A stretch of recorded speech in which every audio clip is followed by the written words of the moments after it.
Ahoy, YouTube, and welcome aboard for part 11 of Horizon Zero Dawn with a Therapist. I appreciate, as always, you following along with these streams. As promised, at the end of part 10, we're going to return to the main quest line tonight.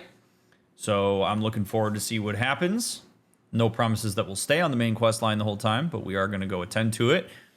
Leave a like, leave a comment, follow the links in the description. Come say hi on Twitch sometime. Would love to see you. Thank you seriously for watching these. Tell people about it as well. Telling people about the stream and about my videos and my playthroughs is really the best way that you can support the stream because it gets more eyeballs on it. If you want some cool merch or if you want to support the stream financially, check out my merch store. Consider becoming a Fourth Wall member. There's a lot of cool perks that go along with that. But you don't care about any of that. You want me to play Horizon, so let's do that.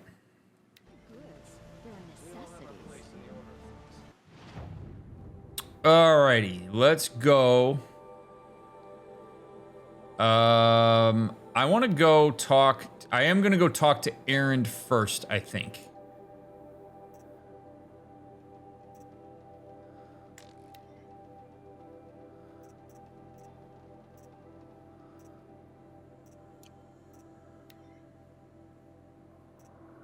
Yeah, okay. Yeah, we're going to go talk to Errand first and see what the deal is. Errand's sister, Ersa, was ambushed and killed by Shadow Karja. He wants to track down the soldiers who did it and take his revenge. I want to help him first because I do wonder if there's a chance that he is going to... Basically, I would help him first because I need his buy-in in terms of things with Olin. So I think he's going to be a good ally to have, and I think helping him out here might make a difference in terms of how he handles the information that will eventually become uncovered about what's going on with Olin. So, plus he was screaming his head off for our help last stream, so I think it's pretty important that we go help him out. He's in danger. I'm glad that's over with. Thanks for the help. And I helped. Apparently. Come on over here and have a word.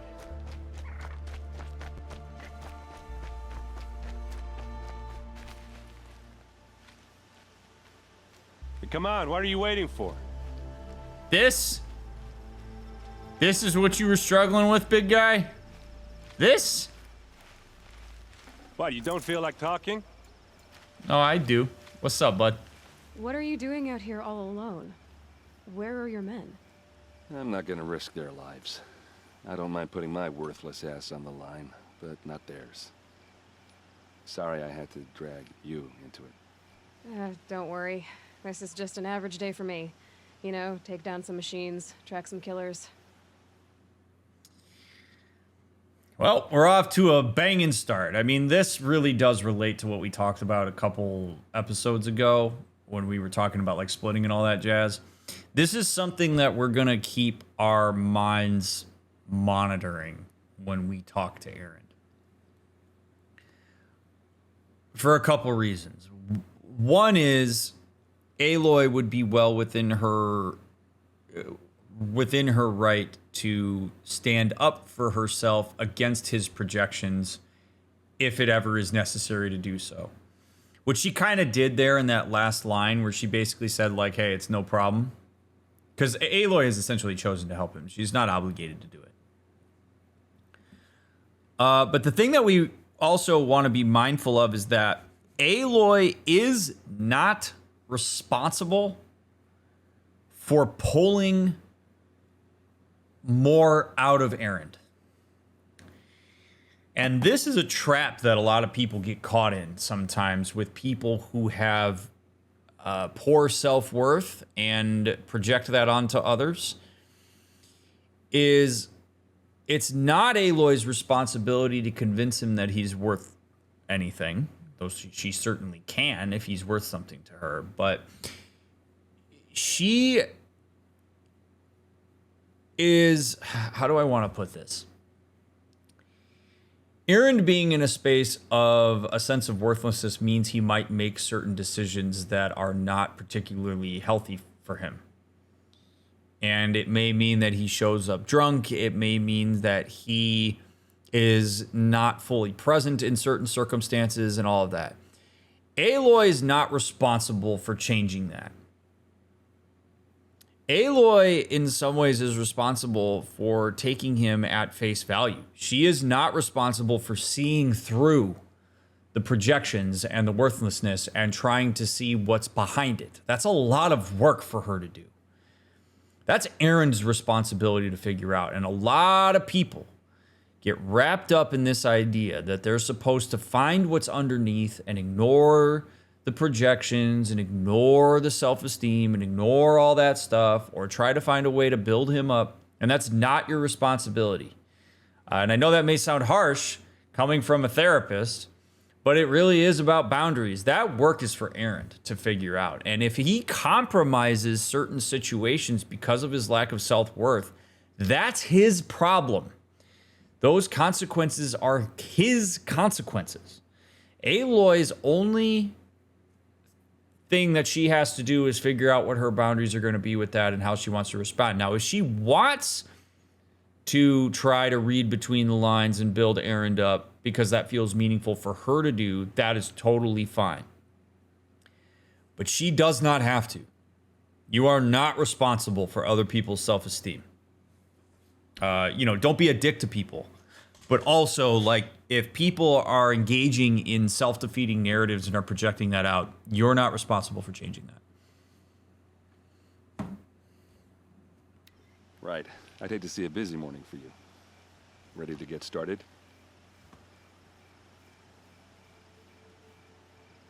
Let's go with facts. Tell me exactly what happened to Ursa. Start from the beginning. That's the second time that Aloy's done that in this playthrough, and I just want to say really quickly how much I love that. She adds a really lovely extra layer to her interactional directives, so to speak. When she says, tell me what happened to your sister from the beginning. Like, I think she said something about, like, to another person where she was like, tell me what happened and give me every detail you can. That's a really nice way to guide somebody into communicating with you in the way that you're requesting. So she's like, I don't want to hear just the general thing. Like, tell me literally from the beginning what happened. And it gives him a place to start. You want to help people out in interacting with you? That's a great way to do it. Tell me more about this and tell me from the beginning, or tell me your perspective on it, or tell me just what happened. Don't tell me how you feel about it. Like, whatever it is, whatever information you're trying to gather, be specific. It can make a really big difference in time spent in interactions where you're not wasting it. No one knows for sure. She left in the middle of the night with a few of her best men. Her best men. But she didn't bring you? No. I'd been drinking a lot. Or maybe she thought... damn, I don't know. I couldn't hack it. Search parties found their bodies the next day and the corpses of some Shadow Karja cowards. It was an ambush. The Shadow Karja are animals. They beat her so bad we can't even show her face before burial. I'm so sorry, Errand.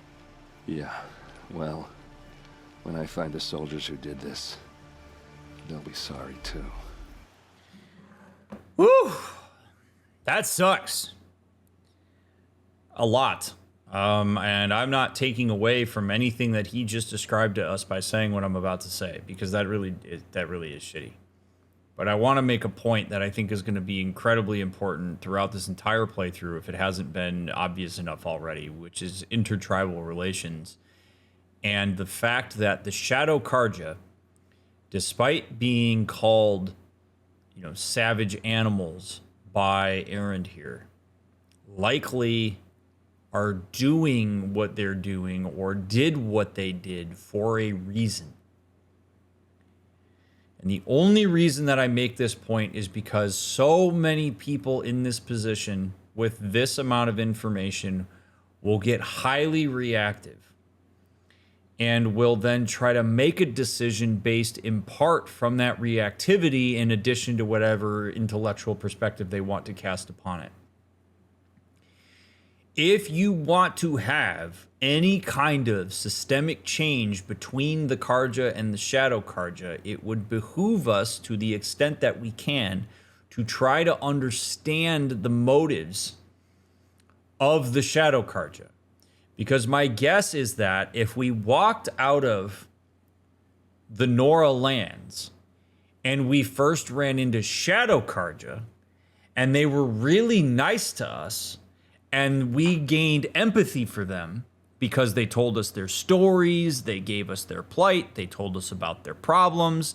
Maybe they would describe the Karja in a not particularly great way, and then we'd be biased against Errand and the Karja. Errand has the benefit of having shown up first. The Karja showed up first, so we inherently give the benefit of the doubt to the thing that we saw first and the perceptions that come along with that, because the Shadow Karja are an unknown to us. So keeping that perspective in mind is important. Not that we have to invalidate Errand here. You would not say to him, well, you know, Errand, I'm sure the Shadow Karja had their reasons. That's a terrible way to interact with him here. But what you would keep in mind is the Shadow Karja probably have some motives if they're willing to do this, and it would be very good for us to figure out what those are so that we know what we're working with.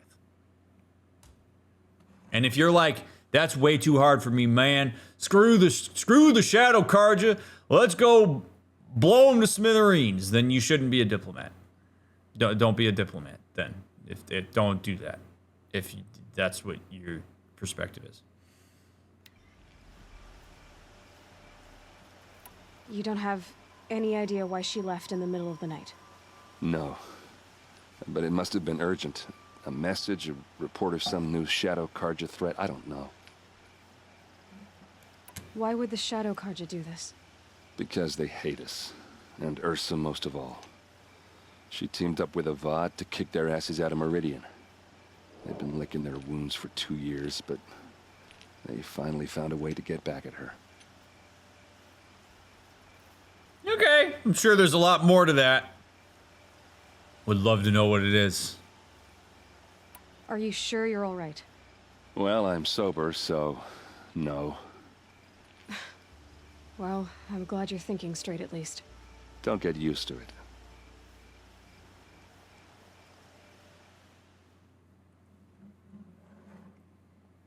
And so we learn some of the process of how Errand interacts with people, particularly people that show some level of interest.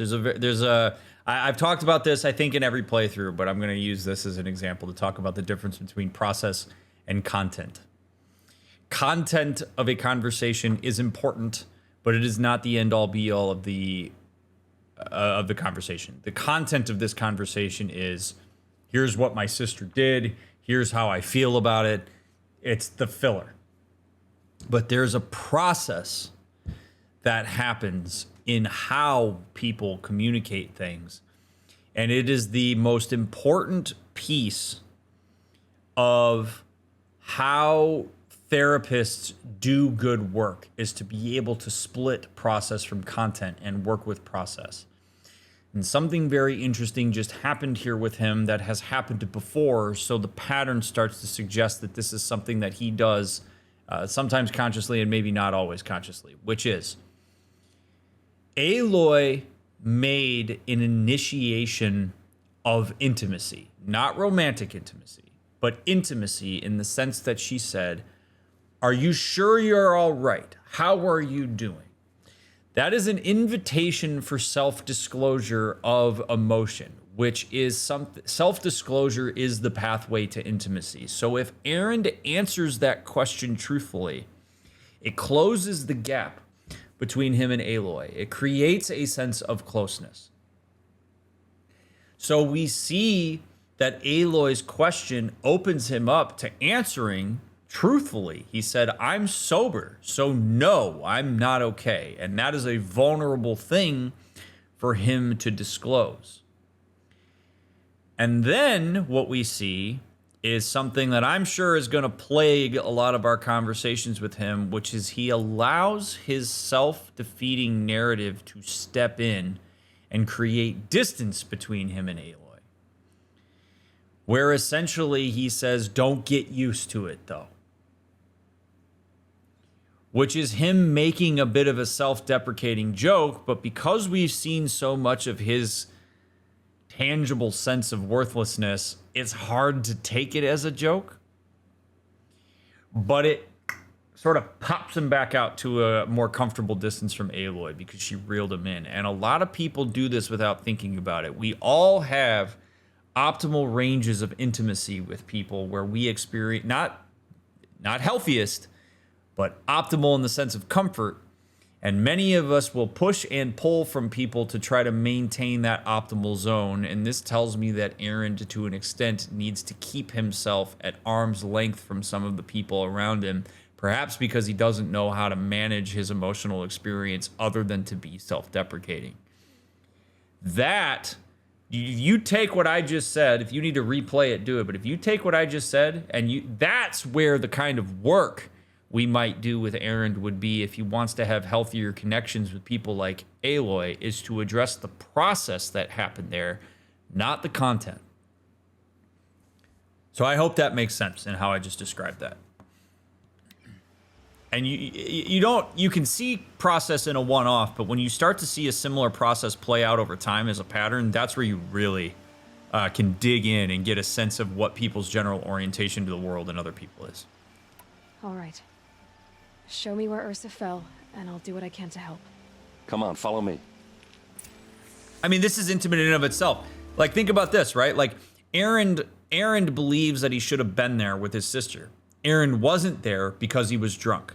So already his self-defeating narrative is perpetuated by this very circumstance.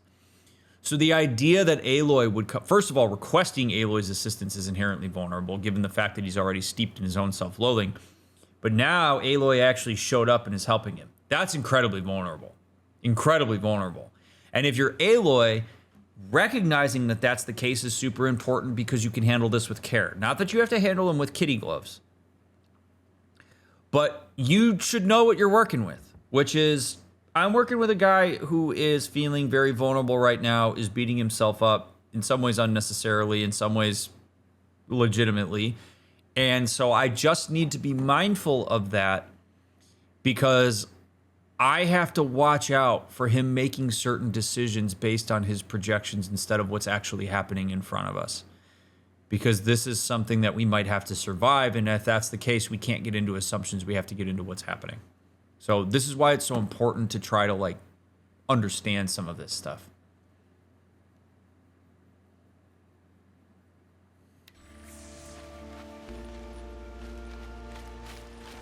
Look at how, I just want everybody to appreciate the image that is on your screen right now. Like, I thought Red Dead Redemption 2 was gorgeous. And this is like, goddamn. Every episode I talk about this, but holy shit. If this isn't the most gorgeous scenery for us to do this in right now, oh man, I'm eating this shit up right now.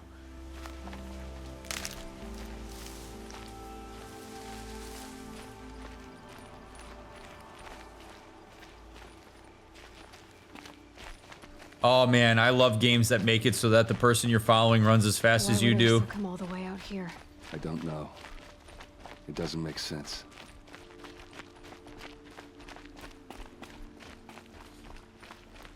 Now, something... Is this Shadow Karja territory? No. They broke the ceasefire as soon as they set foot in the cliff. So this is something that I appreciate about what Errand is doing here is Errand, at least it doesn't seem, is not using his own assumptions to try to understand why she is out here. I really appreciate that he's basically like, I don't know why she would come out here and it doesn't make sense to me, instead of him trying to like guess a whole bunch. Like, he's basically like, I have no idea, so let's investigate. And that's a really smart way to go about this.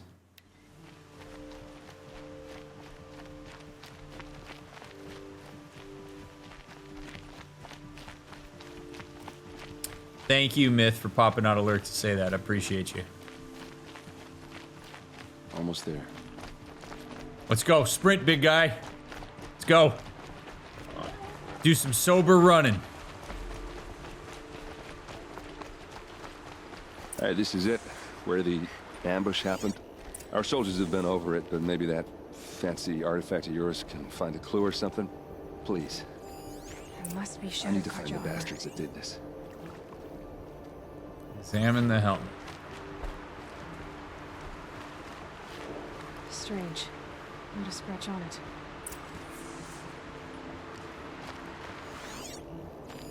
Those bloodstains are not the kind that would pool around a corpse. Ugh. Ginger, thank you very much for the raid. They look like smears.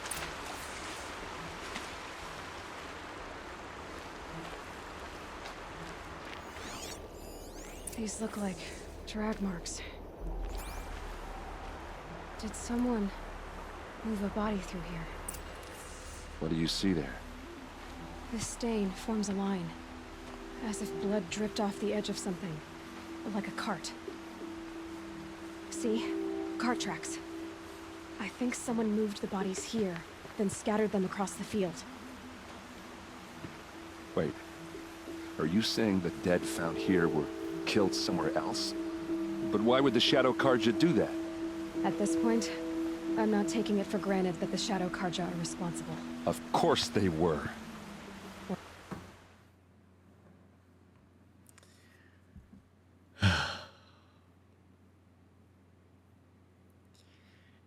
People love concrete answers. People don't love uncertainty.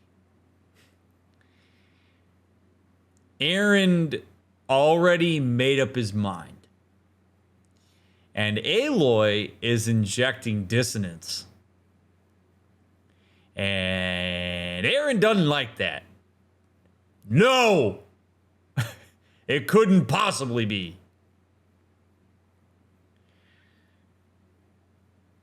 Now, some people might come at this and say, like, Errand is mansplaining to Aloy. And I really don't think gender has much to do with this at all. So much as just simple brain process.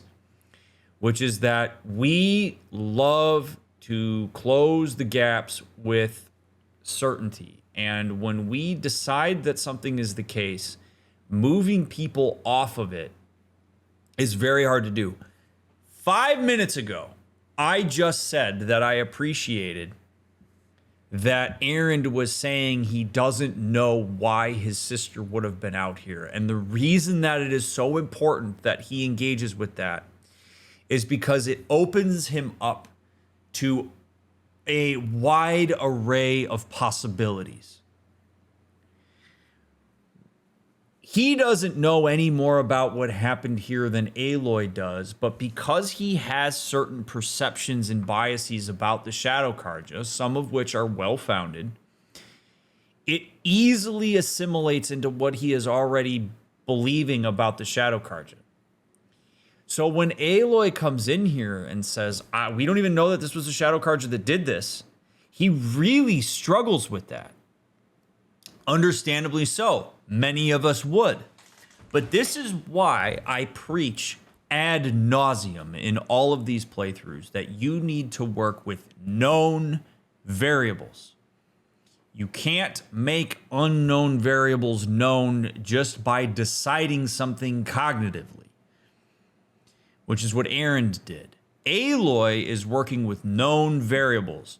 There are blood stains on the ground that are inconsistent with the idea that an ambush would have happened here. It looks like it may have been a cart, and it seems like whatever explanation we had has just been blown apart because the data we have that is tangible does not necessarily support what our hypothesis was. And that's okay. You can be wrong. Your hypothesis can be wrong. That's all right. But Errand is really struggling with that and is experiencing the anxiety of that because dissonance is not a pleasurable thing for us to work with if we don't build the stress tolerance to it. Kind of fascinating to watch this happen. This happens to people all the time. All the time. And a lot of people will double down, as Errand kind of has. Well, let's follow these tracks and find out. But the scary thing about this is that Errand, having decided that it's the Shadow Carja, is potentially likely to make a mistake in assessing any further situation that goes on here. And without knowing for sure what happened, that could be very destructive, particularly given the fact that he occupies a place of leadership among the Carja. He needs to open himself up to the idea that we don't know what happened here, and I want to take in whatever possibilities are available here for this, because it makes it so that we can have a more sophisticated assessment of the situation and thus a better, more intentional response to it. So just there's a lot of complexity happening here as it builds. And I think it's really important to talk through this as it's happening, obviously, which is why I'm doing that. Follow these tracks.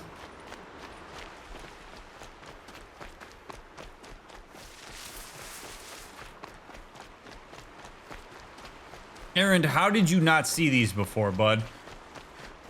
These are like ridiculously pronounced. Like, I don't even need my focus to follow these.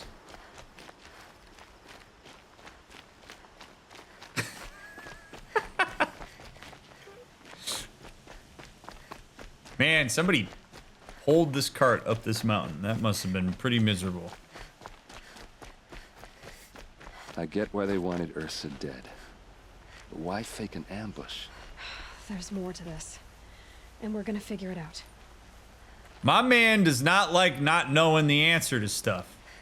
Friends, it's okay not to know the answer to stuff. I promise you it's okay to say, man, this is confusing and I really hope we figure this out.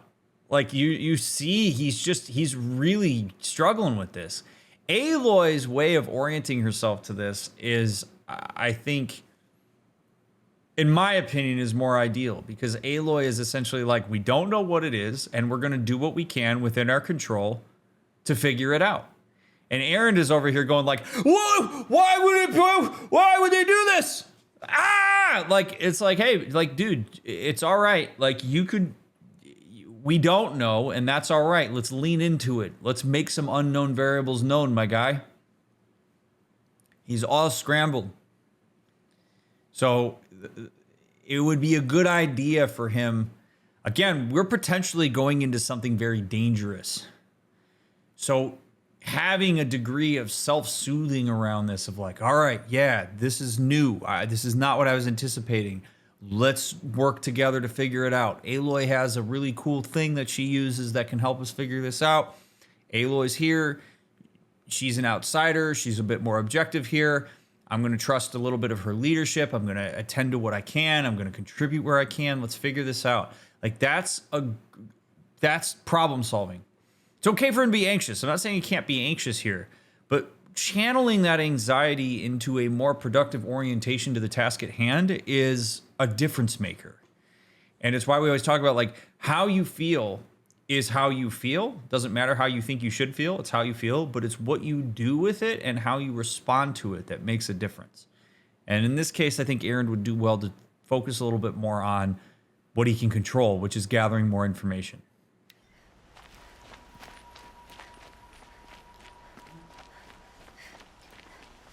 The only reason I bring it up there, I realize he might be wondering aloud, but the only reason I bring that up there is because We have gotten literally zero additional information since the last time he asked that question. So, like, he could make a statement and say something like, man, I am really struggling with this. Like, I really thought it was one thing, and this has really thrown me for a loop. And so I'm really looking forward to figuring out how to, like, more information, or let's look over here, or let's do something like that. Like, accessing that sense of control and naming what's going on. Instead, what he's doing is he's sort of asking this question, very open-ended, toward Aloy, and is potentially looking for reassurance that's not available to him. There's no answer to that question, and we haven't gathered any extra information that would answer it to give him that answer. So it's really just sort of like asking the question for the sake of just putting the anxiety out there, but the anxiety's out there in a very non-constructive way, and in some ways it's he's not burdening Aloy with it, because he's not like saying, answer me! But there's an intensity to it that gets injected in here that can sort of find its way into the environment, and Aloy may absorb some of it. So just name it. I'm struggling with this. This is pretty wild. And I really hope we can get to the bottom of it. It's a lot better than, why would they do this? We don't know. That's what we're trying to figure out.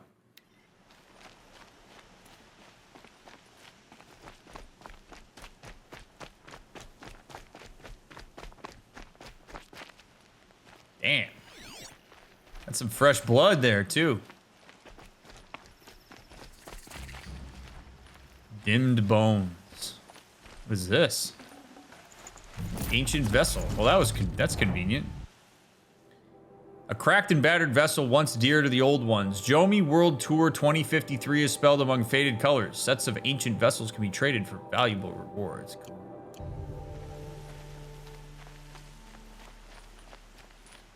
Yeah, they're just mugs. Uh-oh. These guys aren't Shadow Karja. They're from my tribe, the Asaram. Dun, dun, dun! Is this how your people usually greet each other? Get over here! She's coming!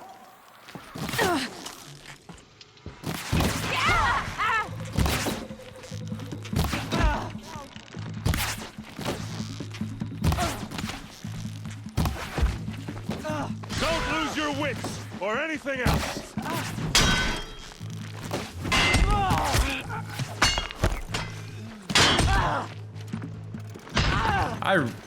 I'm sure there's probably a way that I can hold more than 20 arrows, but dude, at least the arrows. Pew! Oh. Uh-oh. What's that?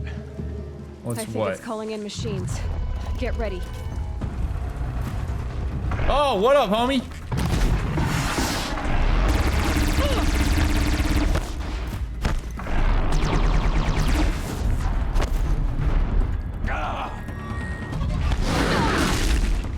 Go this way. Yeah. Pick it up.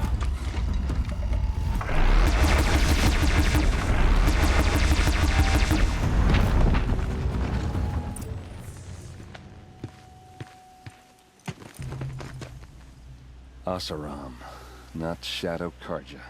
Looks like I was wrong about everything, as usual.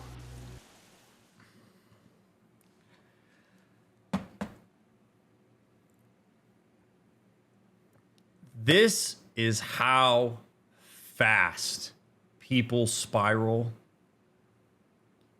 into a sense of self that is just really destructive.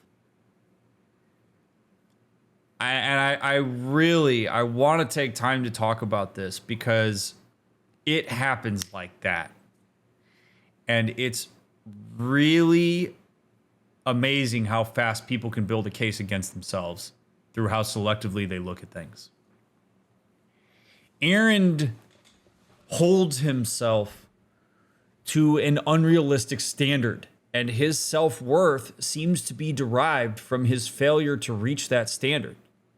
But if you fail to meet unrealistic expectations, are you really a failure? No, because the expectations in and of themselves were unrealistic.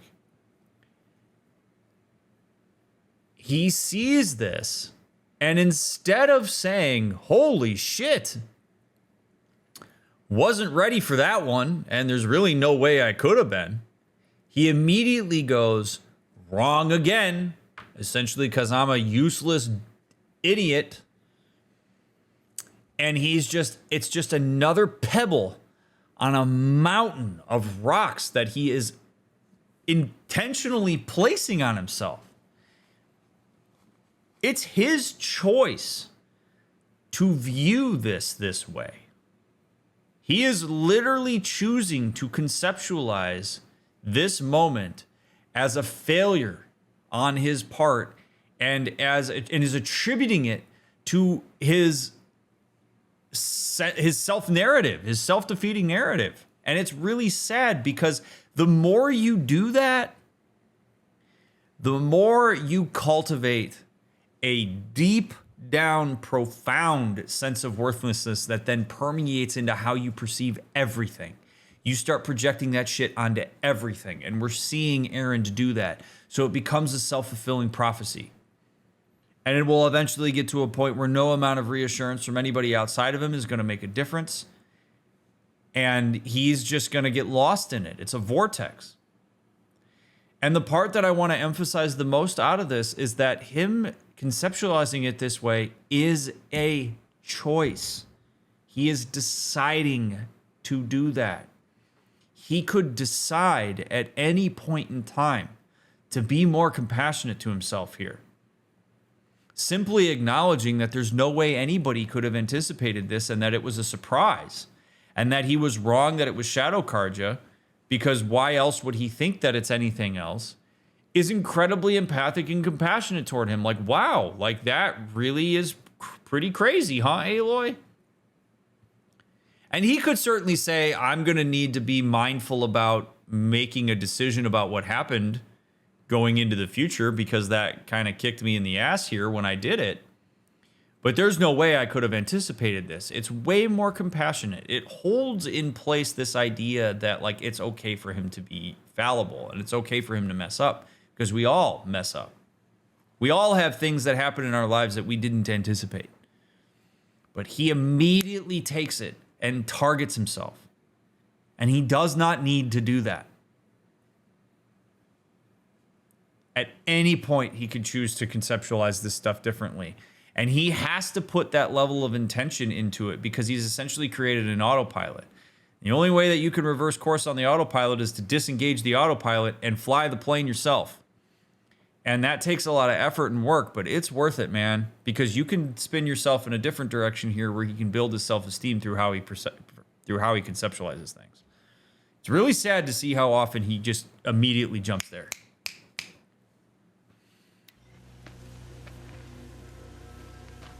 Please, use that second sight of yours. I have to know what really happened. I'm on it. So here's what I love about it. You want to talk about just a little bitty piece of growth here? That's kind of nice because now, this is the fascinating thing about when stuff like this happens. His expectations at this point have been blown apart. Blown apart. Because now he's like, well, Jesus, I don't know what to think. And so I love it. He goes, well, use your device and let's get some answers because I want to know what really happened. He no longer has been like, well, it must have been this. Like, right? Like he's not hypothesizing now. He's back to, all right, we don't know what happened. Let's figure it out. Which is good. But damn, man. Ravager trophy. There we go. Maybe the other one's got a trophy on it too.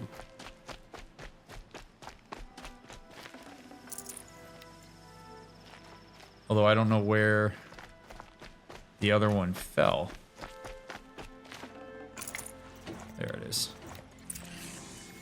All right.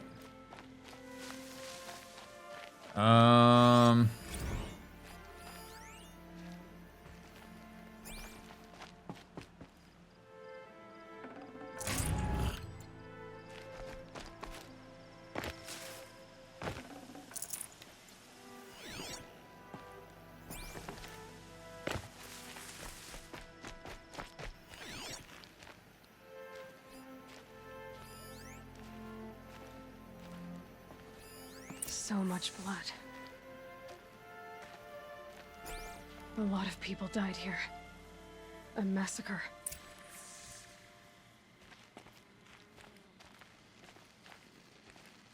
We got bloodstains on the carpet. Dun.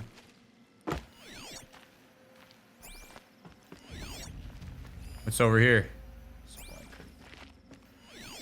Investigate the ambush. Okay, so we got.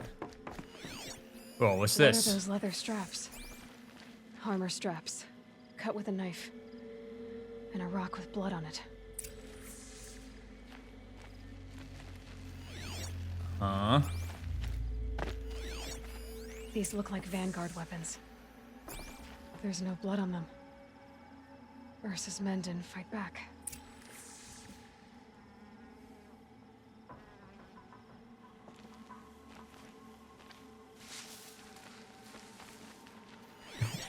Errand, are you okay? Are you okay? Are you okay, Errand?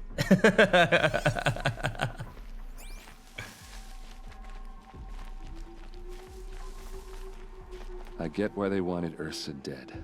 But why fake an ambush?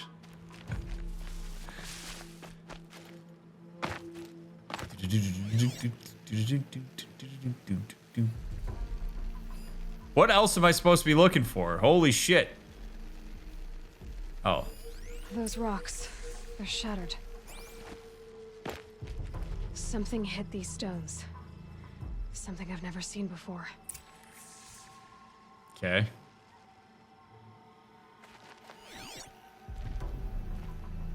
Piece it together, Aloy. What do you think?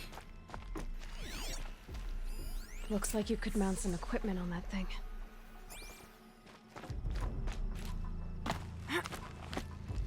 There, by the tripod. A used power cell.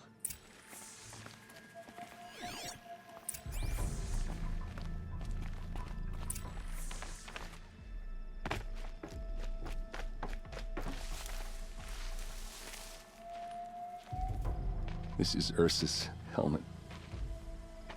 I thought she died in the field below, but it must have been here. All this trickery. For what? Feels like it's just to torture me. I have a theory, but it takes a little imagination. So far, your theories are better than other people's facts. All right. I think the Oseram ambushed Ursa and her men with a new weapon. They mounted it on that tripod up there. It fires waves of force, maybe sound. Looks like it cracked the stone there. I think it paralyzes people instead of killing them. It dropped the Vanguard right there. No blood on their weapons. No fight. But why paralyze them if you're only gonna move them and gut them? They were trying to hide something.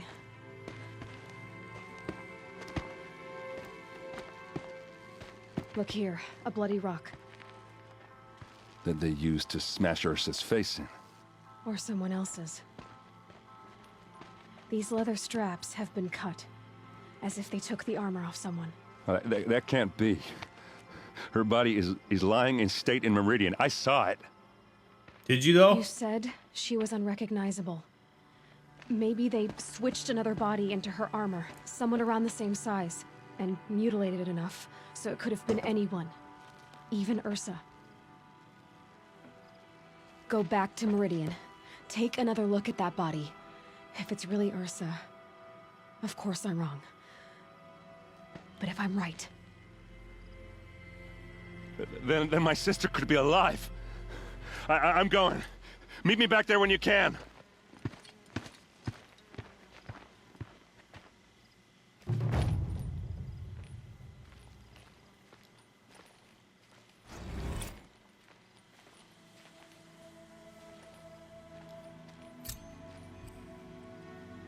Interesting. That's some pretty cool detective work by Aloy there. I appreciate Errand's confidence in Aloy too. Pretty cool. If your theories are better than everybody else's facts,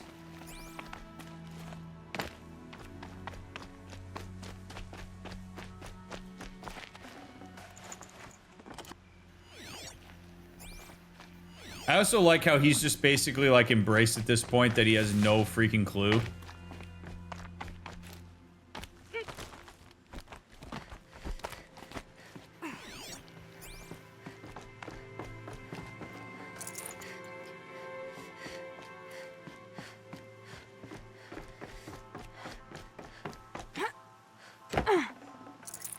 No space.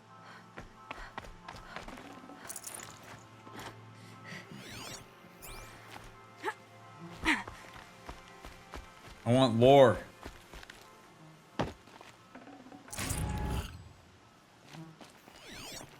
Daddy wants lore pieces. What's that?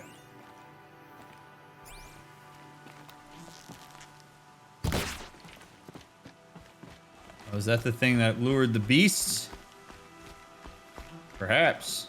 But it ain't on anymore. All right.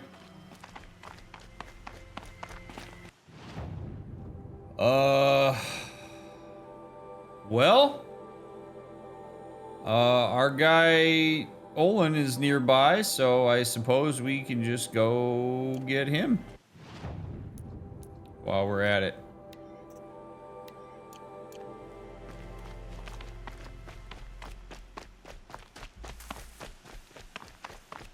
The plot is thick.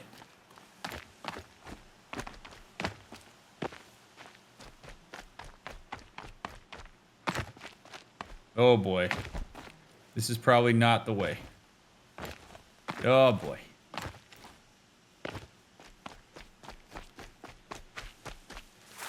Well, while I run over here, I just want to say, as I always do, that I appreciate everybody who's watching this, whether you're watching it on YouTube or if you're watching it on Twitch. I am very grateful for your support of my channel. I hope the things that I say continue to be interesting enough that you want to keep following and listening. I'm going to try not to kill Aloy here. But no promises, because I do that a lot.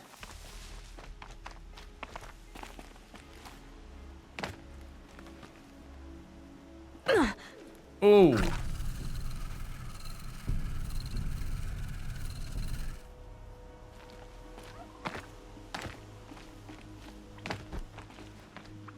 Maybe if I put a little bit of medicine in my mouth, like chewing tobacco, before I drop down, I can survive that shit. Alright, what are the other... I suppose I might as well look and see what are the other things I have to do for the lodge. 3 sawtooth, 1 stalker.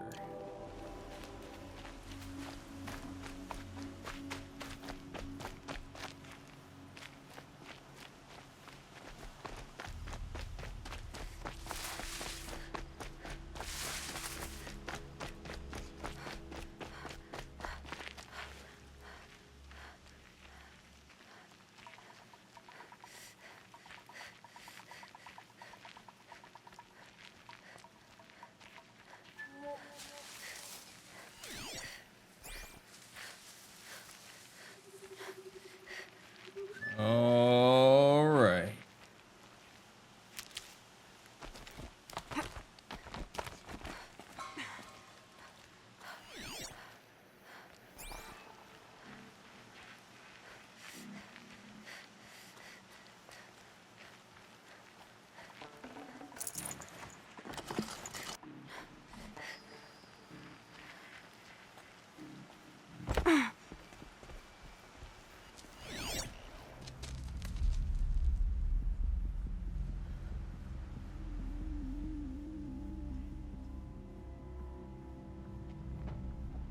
This is what you intend. To bring these ancient things back to life.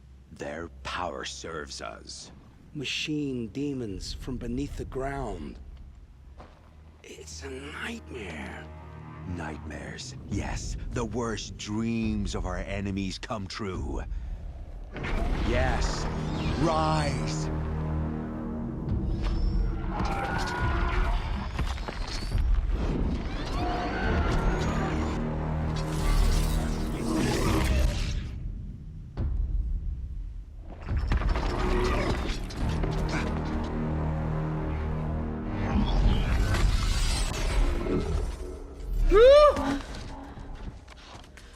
for catching him alone. These things will destroy us all! They will only destroy our enemies and bring us back the lands that were taken.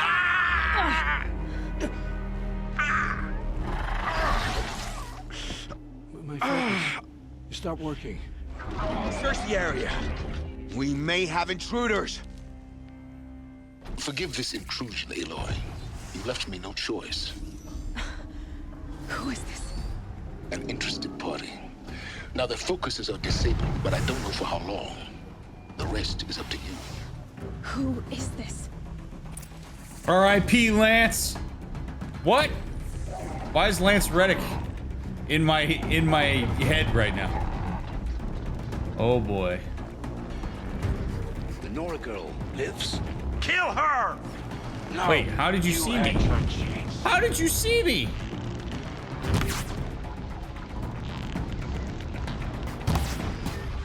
Oh my god. Kobe! One. Okay. Well.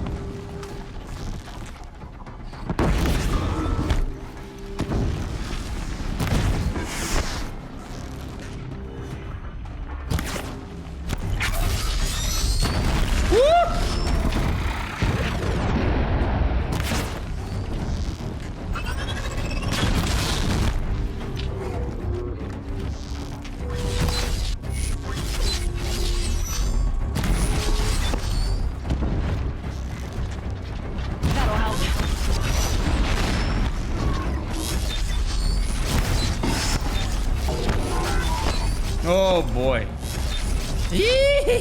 Let's go over here. Let's go ahead and make some arrows. Oh! Whoopsie daisies. Oh my god. Ugh.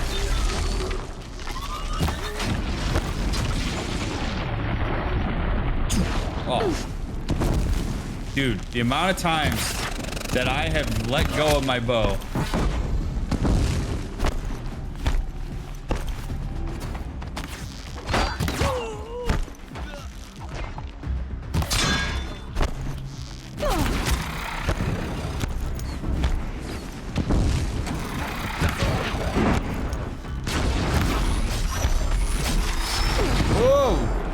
Boulders at me.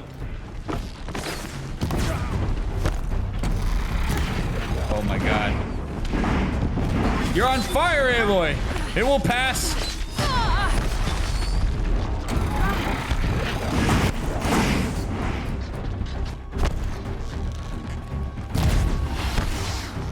Don't waste time.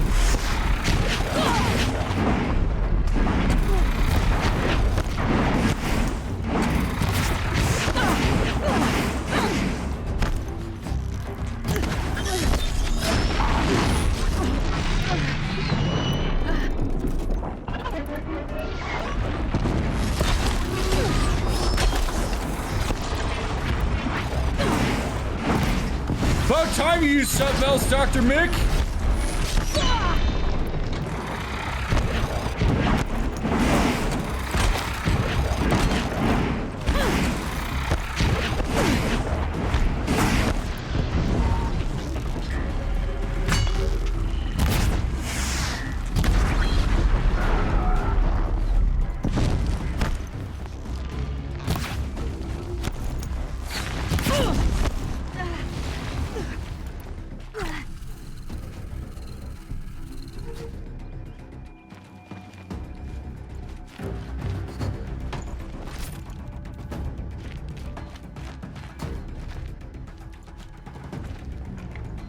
Hunter's Lodge not impressed by me doing this.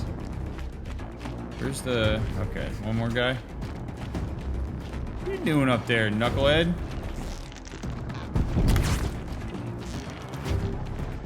Yeah!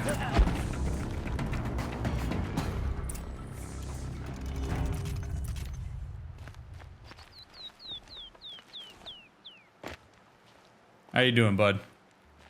I promise. I'll tell you everything. I know you will.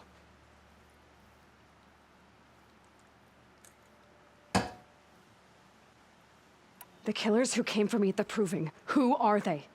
The Eclipse. Some kind of holy warriors. A cult of the Shadow Carja. Shadow Carja? Except they're not like any Carja I've known.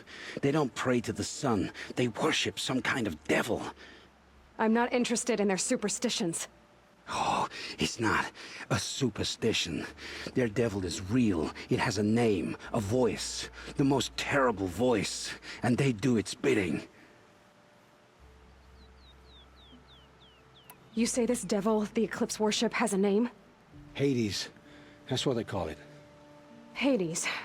And you've heard it speak? Steel to my soul, I heard. Just once, when it saw you. Such a voice. A cold, awful jangle. It scrapes your bones. It hollows your guts. A metal sound, but like nothing dug from the earth or smelted in a forge. And what did it say? System threat detected. Just 3 words. But in the voice of a devil. What are these Eclipse cultists after besides me? They never said. But given the Carja civil war, they must want to overthrow Sun King Avad and take Meridian back. What do I have to do with that?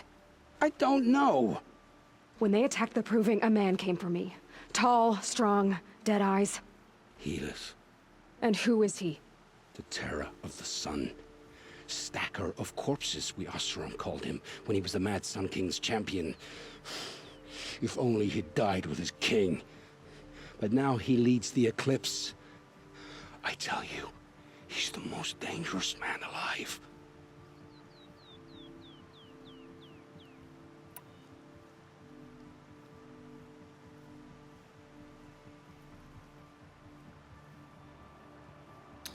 It's kind of interesting how you want to talk about the importance of context. Reading his journal, not that his journal was necessarily gospel, but I think we could probably, I'm inclined to believe his journal, in part because of how he's interacting with Aloy here. That knowing that he was extorted buys him a bit of the benefit of the doubt here. Not a ton, but some. And I think his willingness to immediately give up info to Aloy now that all of these machines and stuff aren't around is a confirming piece that he doesn't have personal reasons to go after Aloy. That he likely was under the influence of some kind of force. And because his actions right now are consistent with that. He's not being a shithead. He's answering questions to the best of his ability. He seems to be physiologically affected by what's happened. And somewhat, I mean, not emotional, but like there's some fear here. What he's saying makes sense. So it helps to have had that context prior to talking to him. Not that we would have killed him, but it gives him a bit of the benefit of the doubt here. It might have been a good thing for him to lead with, because he doesn't know that we know that. All he knows is that Aloy's taking control of the situation. How did the Eclipse recruit you? I know they took your family hostage, but now why he knows you? we know. I was a scrounger, a rummager in dark places, good at what I do. I suppose they knew I would serve them well as a scout. I had taken a delve near Maker's End. When I surfaced, they were waiting. I laughed when I saw the priest, but then he showed me Helis's encouragement. I didn't laugh after that. They gave me a focus to watch my every move. I followed orders. You had access to Meridian. Why didn't they get to Avad through you? Too much dirt under my nails for an audience with the one true Sun King. But whatever Ursa or Errand told me, the Eclipse heard every word through my focus. That's why I couldn't warn you. If I'd tried, they would have killed my family.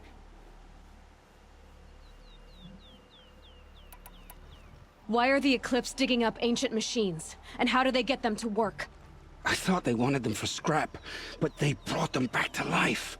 Plugged some kind of device into the corpses so that Hades could whisper to them and call them from their grave. I've fought that kind of machine before. Are there others? Yes, The ones you fought today they called corruptors, but there are others, much bigger, bristling with ancient weapons. Those they call Deathbringers. I've only seen them buried in the ground, but after today, anything is possible. Sounds to me like they're raising an army. If so, the world will fall. And I helped dig the pit.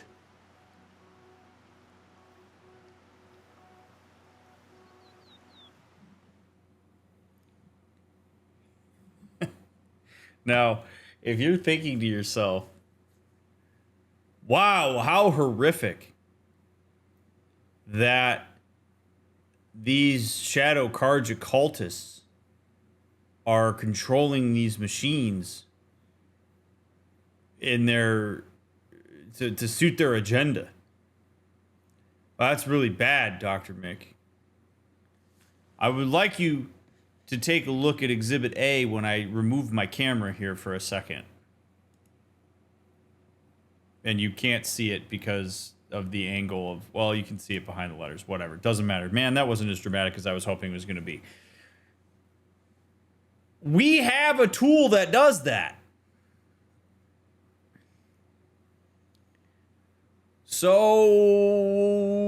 now we get into some really interesting depth here on to what extent is controlling these machines fine because I'm doing it and bad because other people are doing it.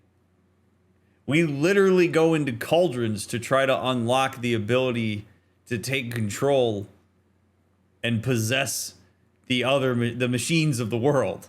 And that's essentially what these people are doing. So, not saying that, I mean, what that guy said about, like, I want to rule the world with this is not particularly great. But we're also exerting influence on these machines by virtue of the fact that we have that machine. Like, we have that contraption that allows us to do that, and we've used it for our own gain. So at what point does controlling machines for your benefit become a problem? Is it universally a problem such that we don't do it at all? Is it something that we only allow within certain reason? At that point, you have to develop laws and regulations around the control of machines. Is that ethical? We've not batted an eye at that. Again, I realize our agenda is not to control the world. It's not to try to destroy everybody. At least we haven't said that. But we've been cool with it up until this point. Like, ooh, neat. Let's go to the cauldron and control these animals. And now somebody else is doing it in a way we don't like, and we have a problem. Ooh. Ooh, that doesn't feel good.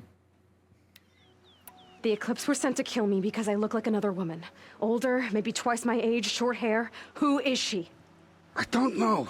My focus found her image once, in the ruins at Maker's End. Maybe you can find her there. You found her image in the ruins? How? There was a door.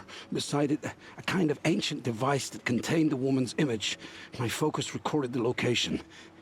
You do look like her. Is she your mother? I'm the one asking questions. I've heard enough. It's time to finish this.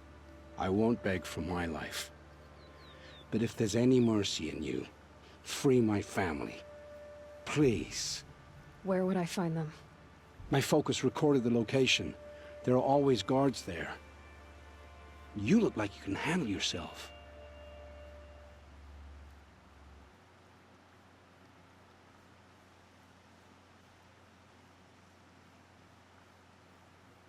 Your life is forfeit.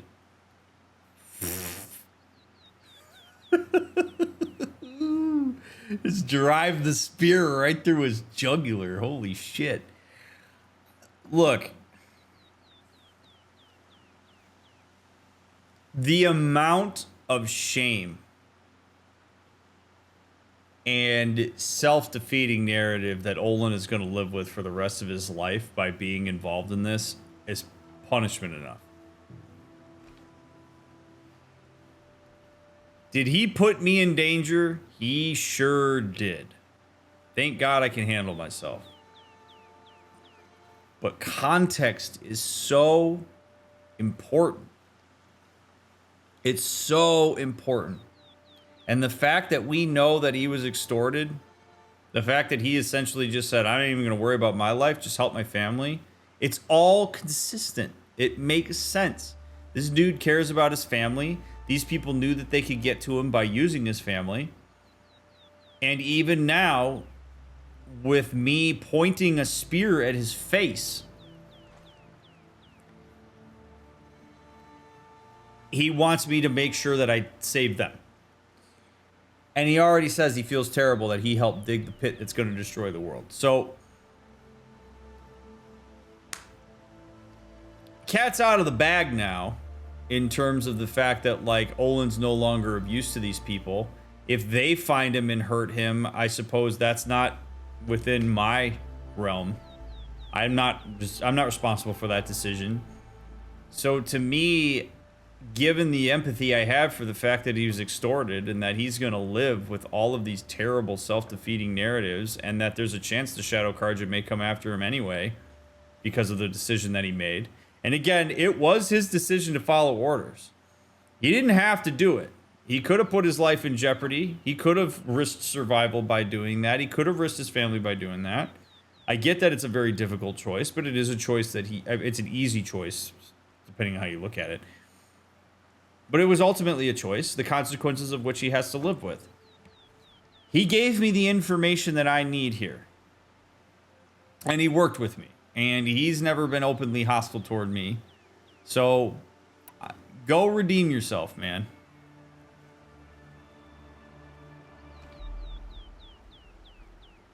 It will take many good deeds to make up for the crimes you've committed. You're sparing me? After all I've done?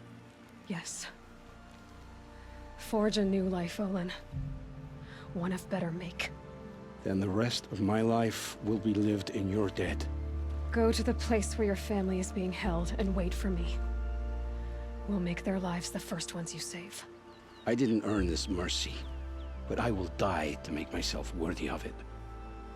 I will be waiting for you. Maybe take the focus off. And maybe don't be clingy. Just because I spared you.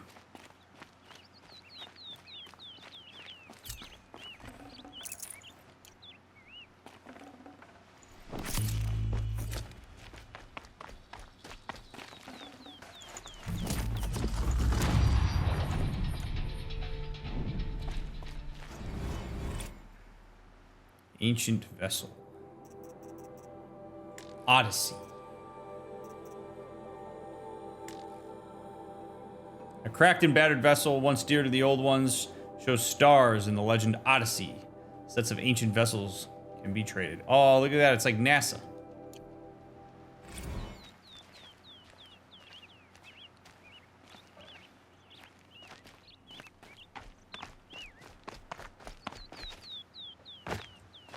All right.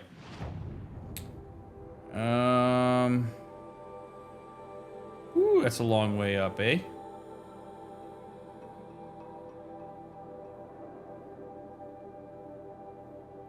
Let's go get this flower.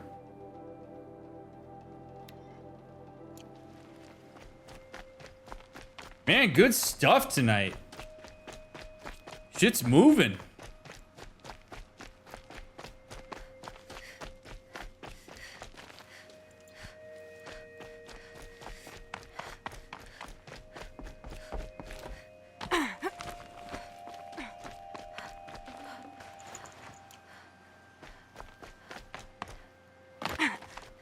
Save these for the trail.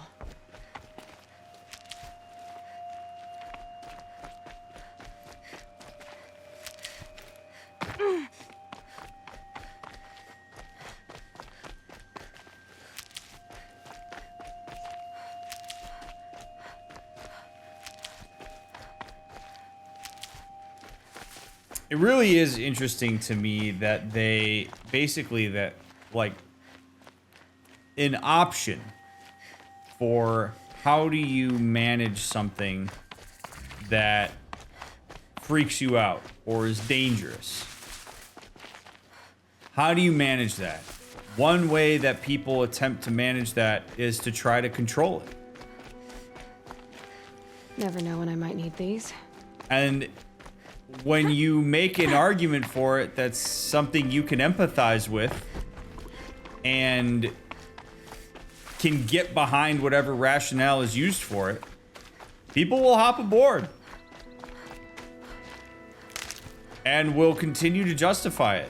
And then if you look, and then so like it's the whole point I'm making about the fact that like Aloy essentially is controlling the machines and we're cool with it. They do it and we're not. But we're essentially both doing the same thing. We perceive the machines as a threat, and so we try to control them as a means to mitigate that threat. They aren't a threat to me if I can control them. They're a threat to somebody else, but that's their problem. I just love the complexity of that. I'll tuck that away. Of course it's up there. Absolutely it's up there. Why wouldn't it be up there?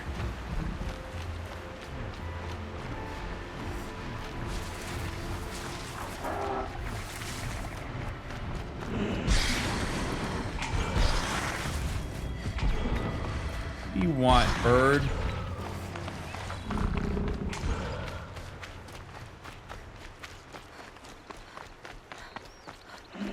Wish I could fly.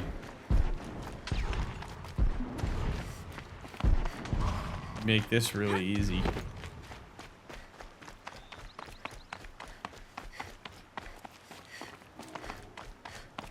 Instead, I gotta figure out how to get up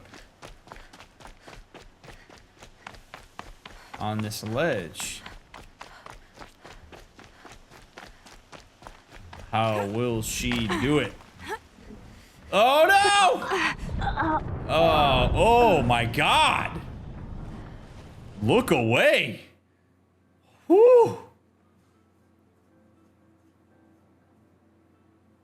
Wow! That was, God damn it! It's gonna be night again. Son of a bitch. It wasn't even up there, I bet. I bet it was just chilling, like just coaxed nicely right in here. Probably not even hard to get to.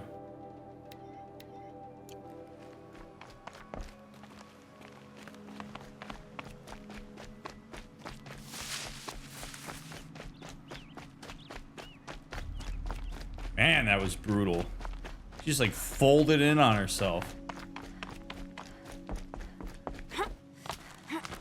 Try this again.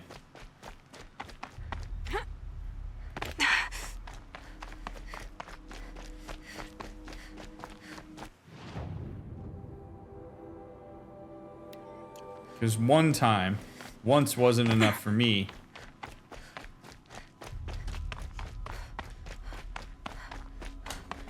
It would be kind of cool if Aloy had voice lines for taking control of machines that sounded reluctant or superstitious about it, but maybe that would cause some dissonance of the player. Yeah, and we can't have dissonance for the player. We can't have people playing video games feeling uncomfortable. That ain't gonna fly. Man, I lose all my gathering. Ugh.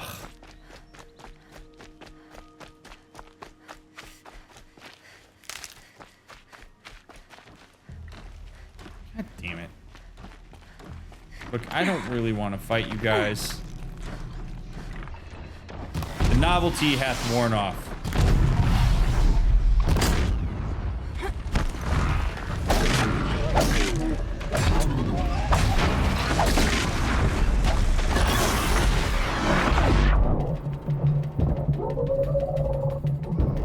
Oh.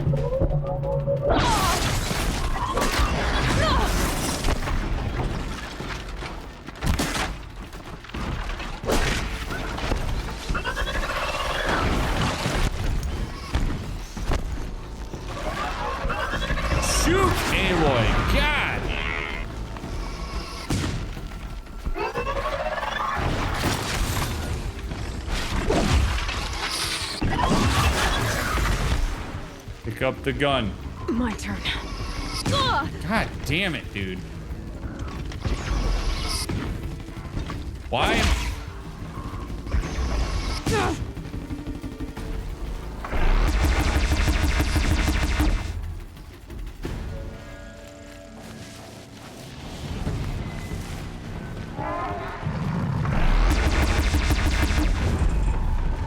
Dude, this thing is OP. Yeah, come at me. Come at me, bird.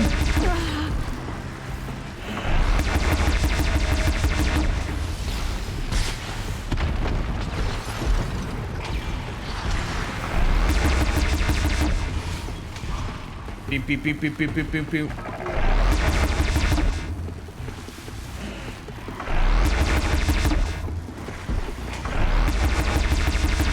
Don't have ammo for this weapon. Hell yeah. Hell yeah.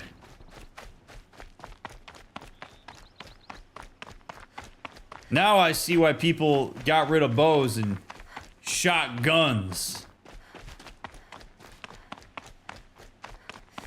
Got me feeling like a real live American right now. All right, let's try this again. There's no way this is how this was intended. God damn it.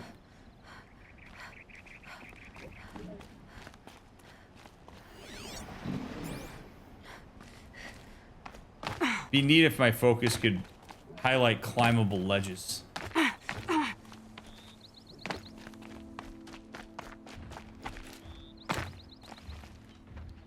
I am not. This is. I'm just not. This is not it. How? I gotta. I'll bet you I have to go all the way up there again, and then I gotta walk out to the ledge. I bet, because I don't see this flower anywhere here. God damn it, man.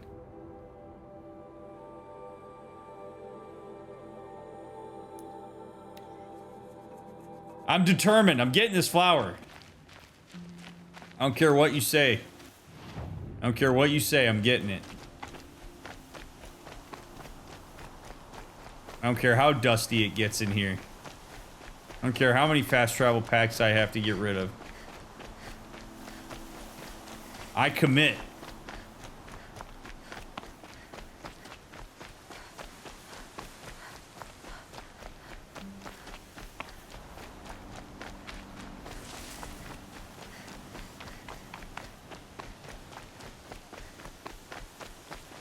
Oh, good. Oh, good. More friends. Just stay out of their way for now.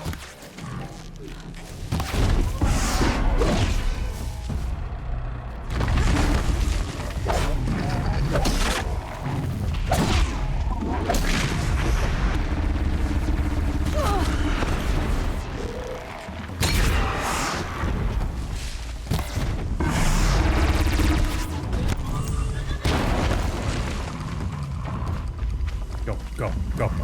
Oh God, I'm gonna risk my life for this. This is just, no!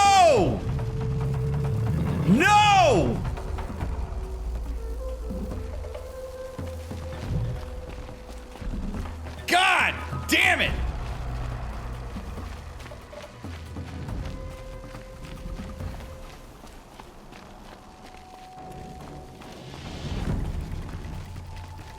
I'm gonna carry this big ass gun all the way around this ridge just to shoot this stupid thing with its friend's gun.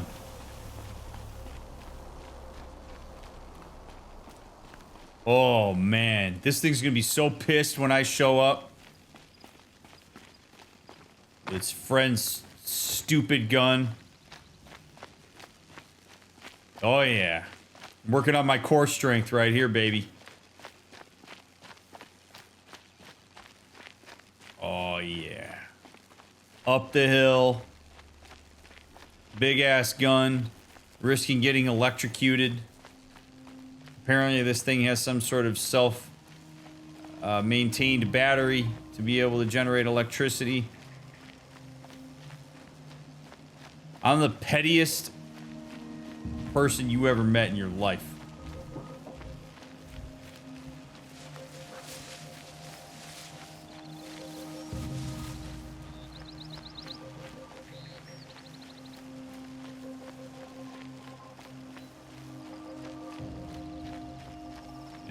There he is. Look at that. Look at this unsuspecting idiot. Thinks I'm dead. Thinks that my brains are mushed against the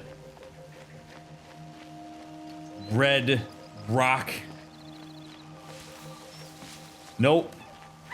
Surprise! Yeah! Yeah! Oh, yeah!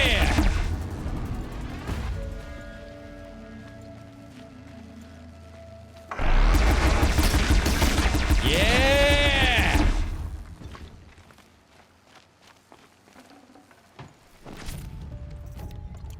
Back to your business. Vindicated.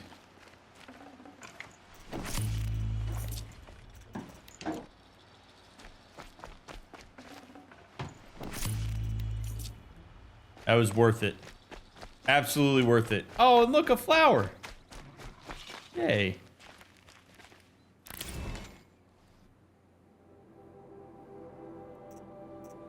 Mark II. The moon's reflected on the river a few feet away. A lantern shines in the night near the third watch. On the sand, egrets sleep, peacefully curled together. Behind the boat, I hear a splash of jumping fish.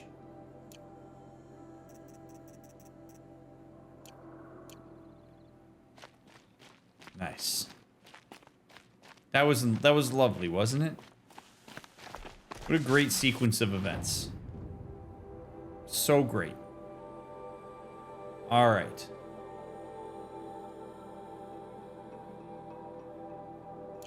Now, if only there was an easy way to get down.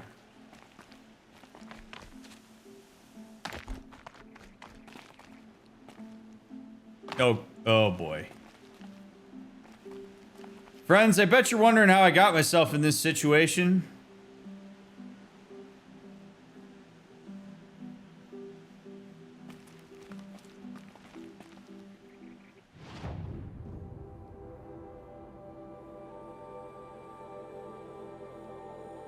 Meet Errand at the Palace of the Sun. Corrupted Zone. Metal Flower. Let's, man, it's kind of amazing how I could just fast travel out of here. Oh, baby. Thank God I had a fast travel pack, because that would have sucked big ass if I didn't. That would have been real show!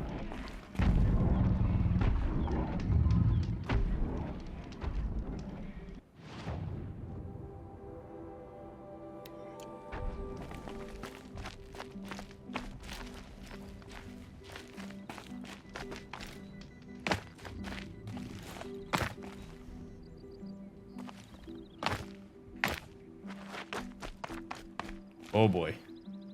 I do want to know what the purpose of the Thunder Jaws are. Like, they don't make a lot of sense to me. Like, what is the utility? Other than to just, like, scare the pants off of everybody. Maybe that's what it is. Maybe they want pants off. How can we get people to collectively take their pants off? Put a T-Rex in their fast travel points.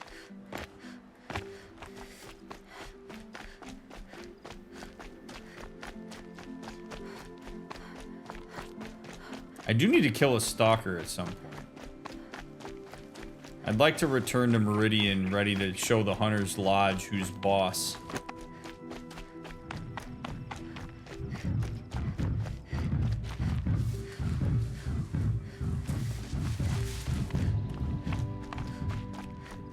Yes, metaphor. Maybe mining? It's not a bad hypothesis. I swear to God, if this flower's on top of this mesa. Oh! What is that? A trampler. Is that a rhino? Oh. Excavation horns. Dude.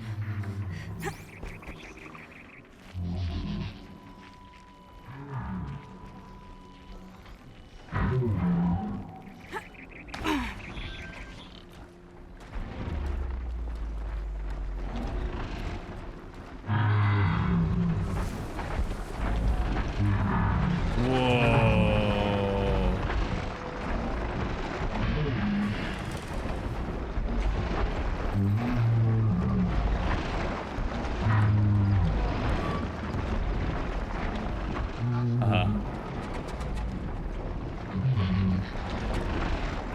They're so cool. Uh-oh. Got some corruption over here. Not great.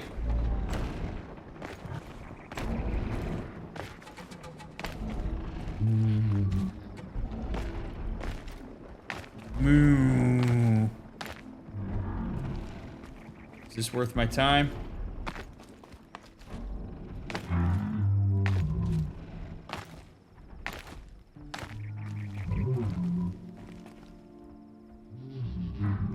DrMick, why are you always taking the stupidest possible way up these mountains? I don't know. It's just a thing I do, I guess.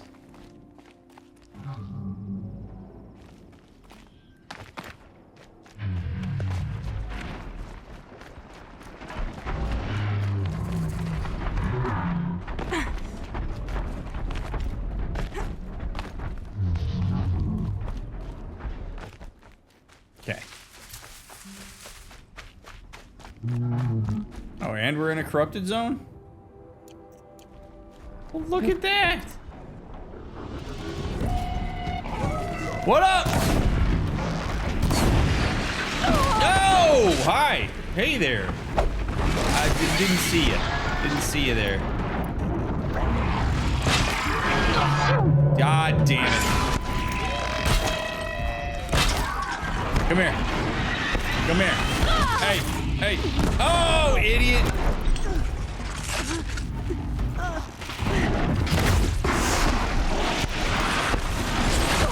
Wow.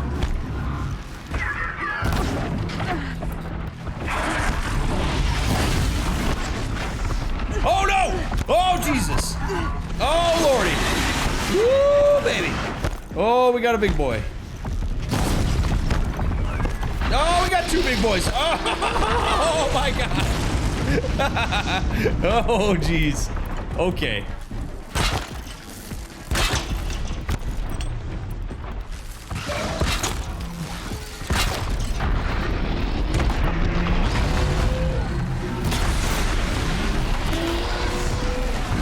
Oh my God. Okay.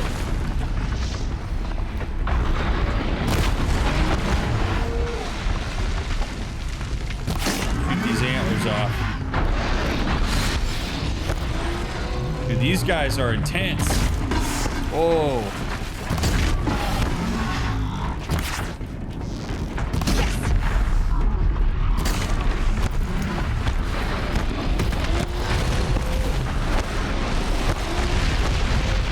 Okay. Okay, guys. Okay. I am out of ammo. That sucks. A lot. Birdie's gotta go. See you later. Alright.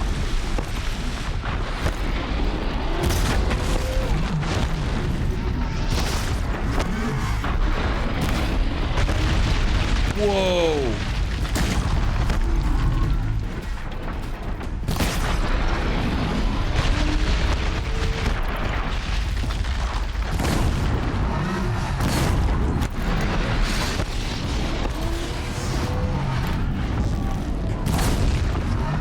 Go.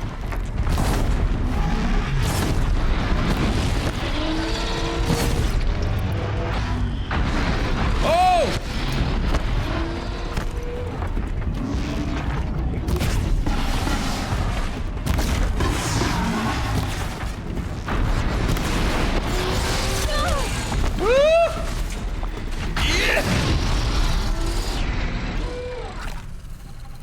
Wowzers.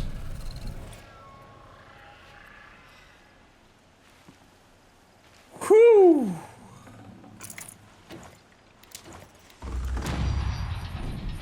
That was really something.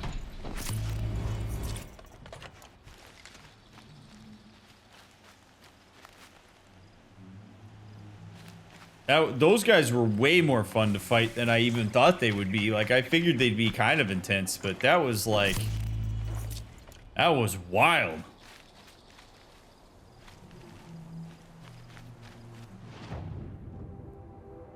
That's not even... it's not even... oh, okay, that is what I wanted to do, was clear out the corrupted zone. So, okay. Alright, we're cool. We're cool. I like their little range stompy move. Yeah, dude. Shooting guns and shit, charging me, blowing shit up, like all in a day's work. Their noises are awesome too, like they're just grunty and nasty. Very cool. All right. Replenish all my stuff.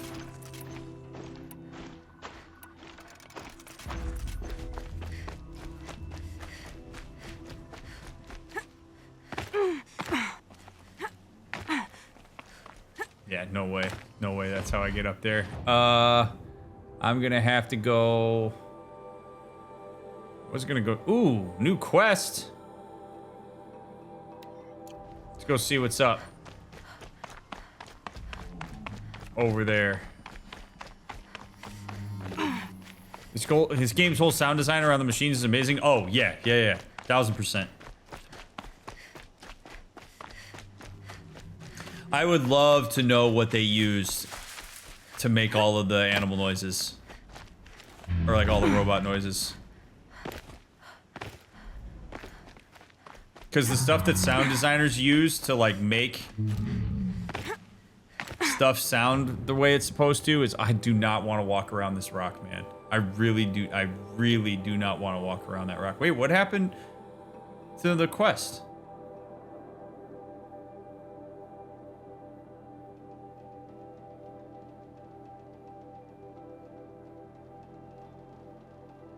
Where'd you go? Collateral. Go to the spur farm. Literally, I'm gonna go do this quest out of spite.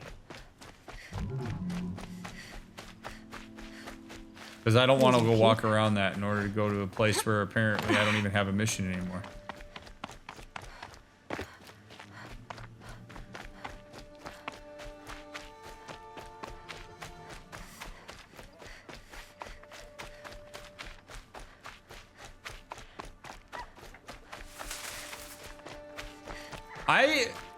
So, I find it interesting that the machines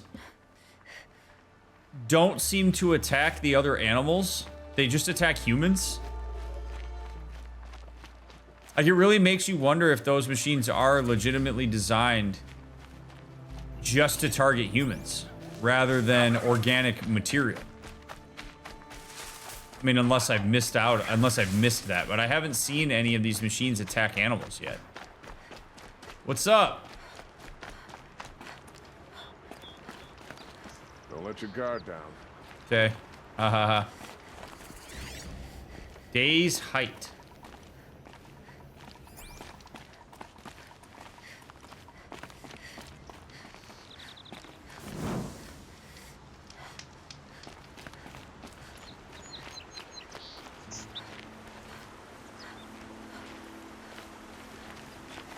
Oh. Spotted trouble. Oops. Let's get her. Oh god, the sun. Oh god, the glare. Doesn't stop me. I like the... thanks, guys. Thanks. Yeah, that sun's bright, isn't it? Yeah. Don't worry about it, guys. I got it. Thank God I have polarized sunglasses that I got off of a snap maw.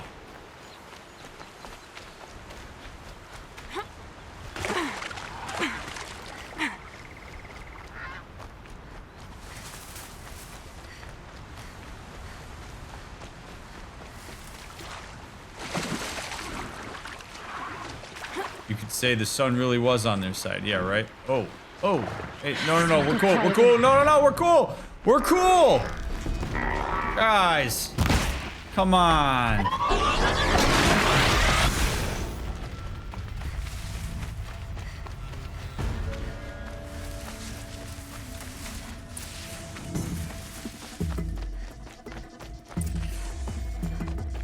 Oh, this is where Olin went. Oh, shit. All right. We'll do this.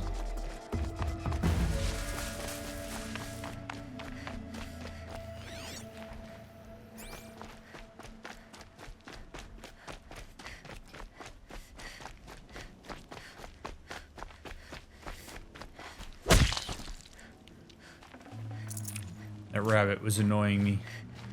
All right. What's up, bud? Aloy, you're a woman of your word. Olin. Your family. I saw the threat from Helis. You have a wife and young boy? If I'd have striven to keep them safe instead of all I've done. This is your chance, Olin. That's why we're here. I'll take it. A kinder deal was never struck. They're being held close by? Yes, the farmstead just beyond these rocks. I'll take you. That's it. Probably just, I mean, I don't know. Maybe we'll learn more. But, like, if I'm Aloy, I'm like, hey, why don't you go ahead and leave your focus right here on this rock, bud?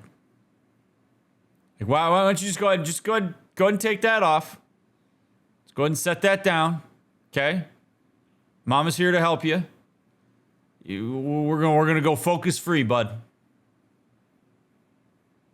Let him stare at that dead rabbit that I just left on the trail there. Nestled against the spur flints.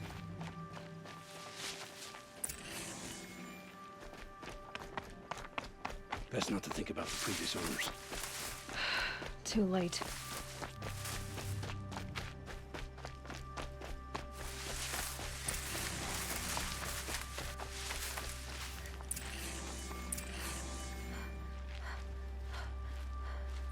Aloy, down behind this rock. So this is it.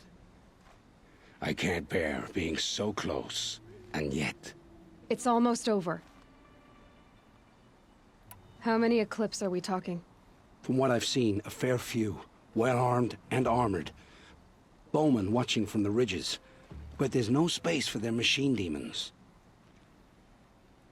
You've been watching for a while? What's the best way in? You think if I had a head for strategy, either of us would be in this mess? Fair point.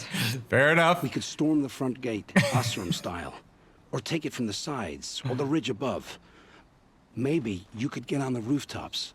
Not me. I'm too heavy cast. Should I do this alone? I don't doubt you could. But with the Eclipse, there's always another blade at your back. So I'll watch yours if you'll let me.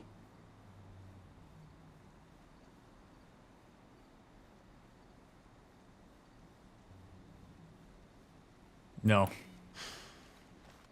No. You wait here. Be ready to follow when the fighting stops.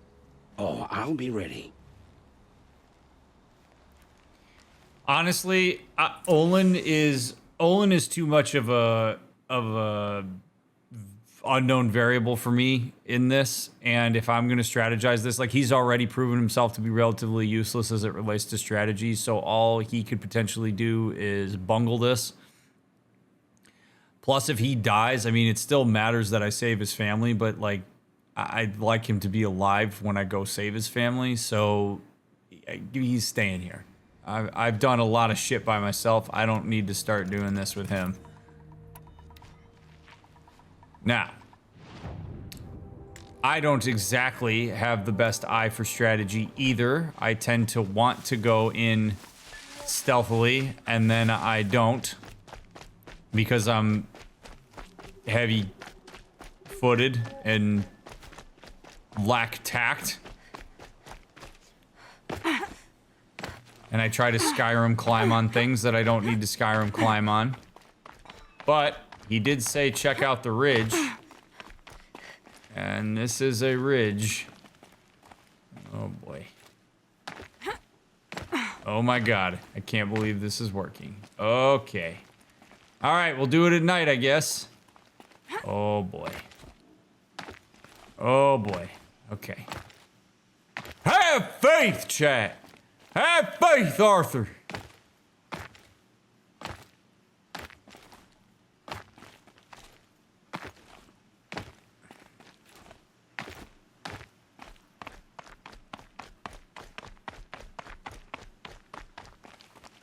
And he could become reckless if he sees his family in some type of bad condition. Correct! Yes, that is an important part that I forgot to add Easier into when my I was a kid. analysis. Yes. He is emotionally compromised right now, and I can't really afford that on this mission. Oh, boy.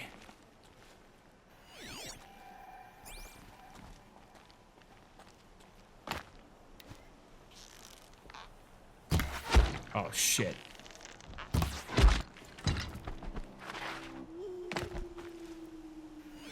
Haven't you got anything better to do?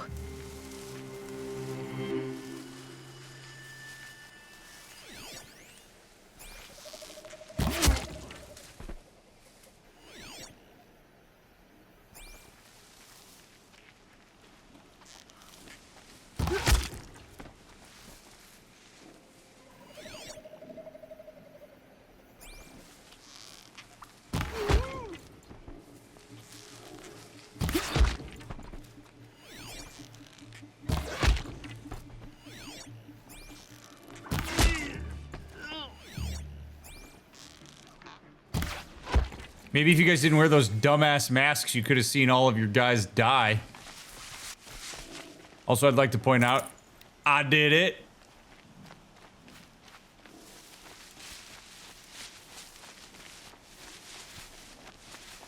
Imagine somebody watching Aloy try to climb like this. That's literally what we're watching.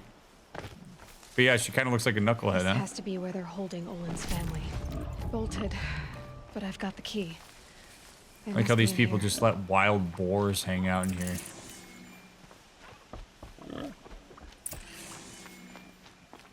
Alright, his family's been in there for a long time. They can wait just a second while I clear this place out of their resources.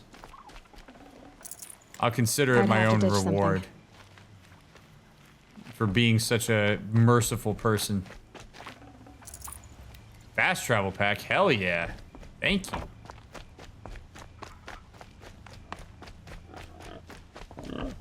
Alright, I got the key.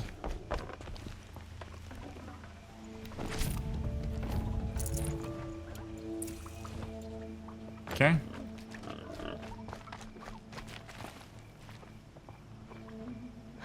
Come on, come on.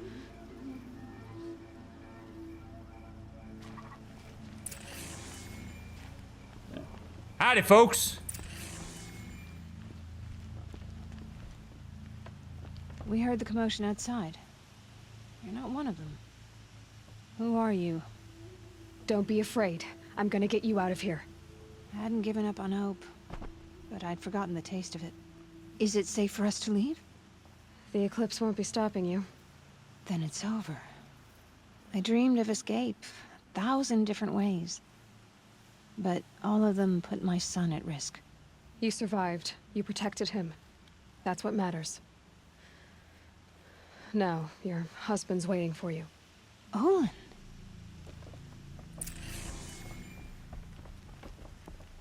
Yep. Olin. Look at this little guy.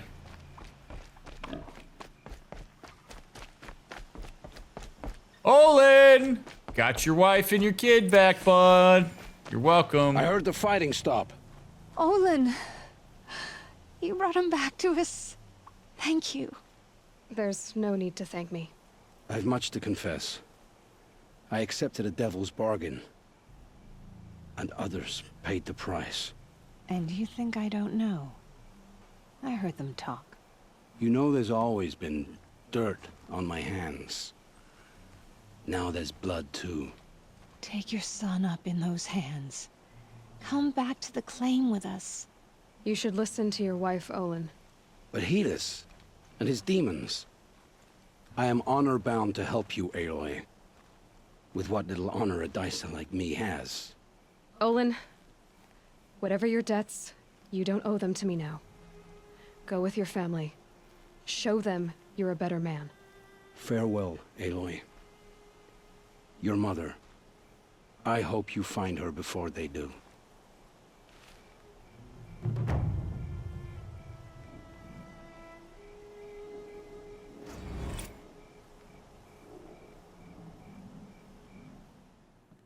That's cool. People like to come up with arbitrary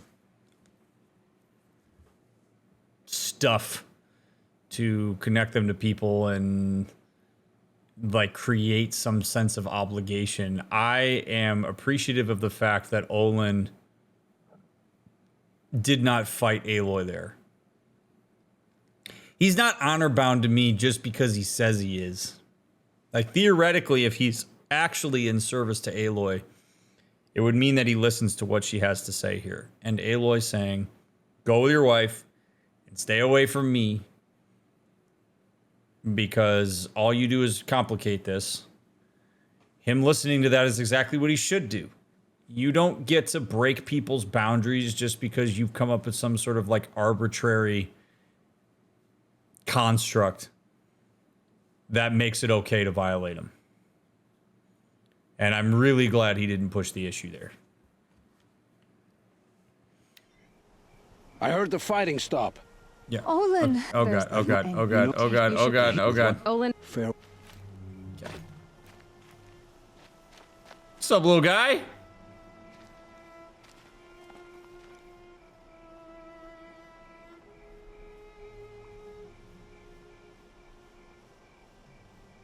All right.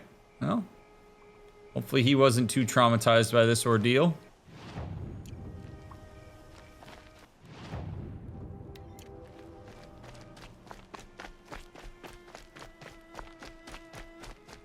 I mean, really, at the end of the day, I think that's the important thing about this too, is Olin's child doesn't deserve to be punished because of his father's deeds.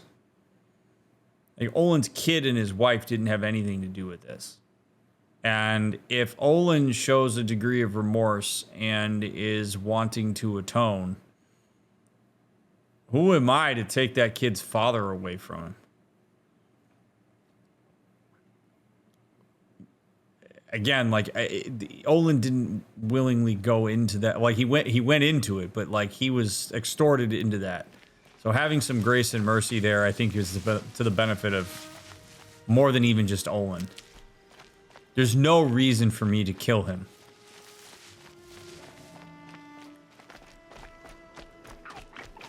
It'd be pretty crazy if that's actually, if you could actually kill him in that option.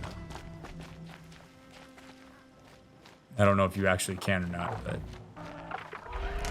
All right, what do we got here?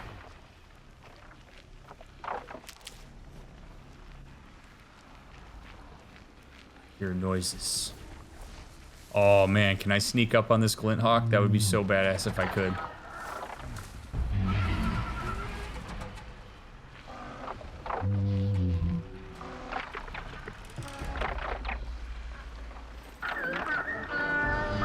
No! Let's do this.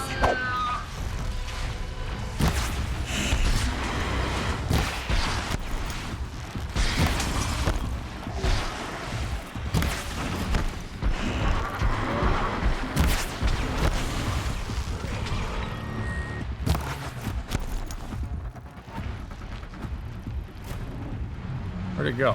Oh, there it is. Whoa!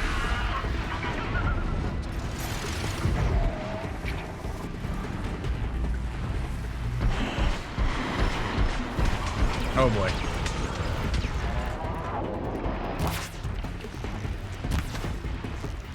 Makes this a little easier.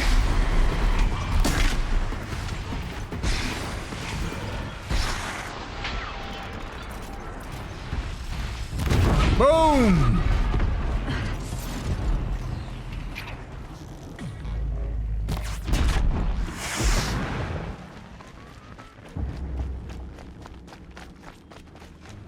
Trophy? Trophy?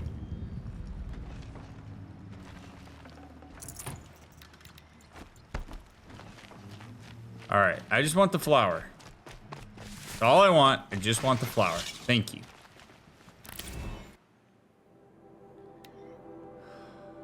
Now the cordial clouds have shut all in, and gently swells the wind to say all's well. The scattered drops are falling fast and thin, some in the pool, some in the flower bell.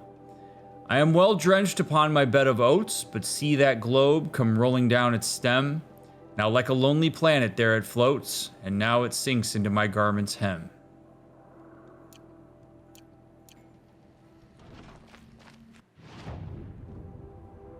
Nice.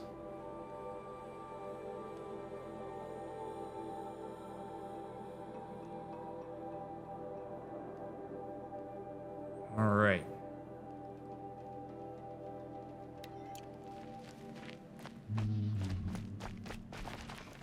I probably say this every episode, but man, I'm so glad that the collectibles in this game have like That's some it. degree of I'm meaning already gone. and are like interesting.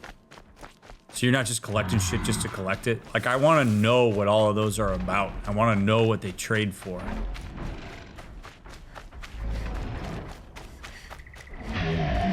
Look at all of them.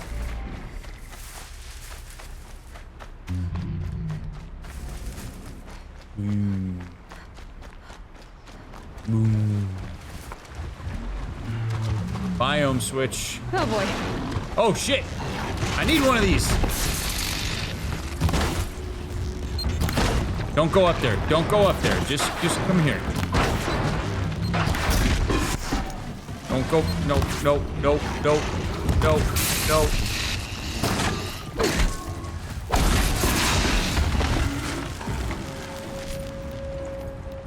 Nice. All right, now I just need 3 sawtooths.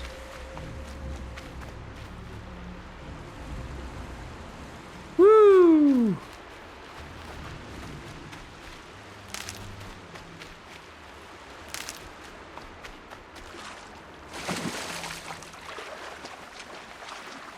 right, we got that taken care of. Machine saw. Oh, look at that. We're in sawtooth territory. Never know when I might need these. Boom, boom, boom, boom. That flower's probably on top of that rock formation would be my guess. Yo, Sawed Off, thanks for gifting a You Matter cup to chat. If you want a free cup courtesy of Sawed Off, exclamation point enter. Thank you, Sawed Off.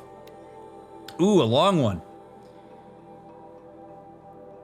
As a fond mother, when the day is o'er, leads by the hand her little child to bed, half willing, half reluctant to be led, and leave his broken playthings on the floor, still gazing at them through the open door, nor wholly reassured and comforted by promises of others in their stead, which through more splendid may not please him more. So nature deals with us and takes away our playthings one by one, and by the hand leads us to rest so gently that we go scarce, knowing if we wish to go or stay. Being too full of sleep to understand how far the unknown transcends the what we know. That was a cool one. Oh, big waterfall. Neat. All right, let's get a sawtooth. Let's get this sawtooth. What up, idiot?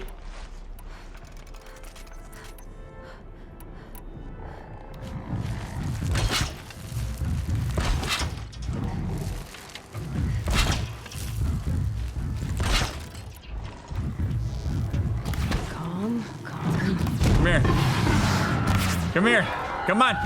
Come on, big guy. Come on. Come at me.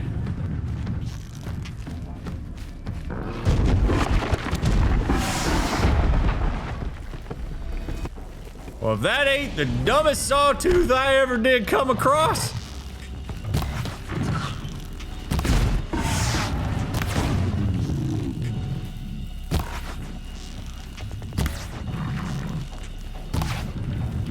Congratulations, Evan.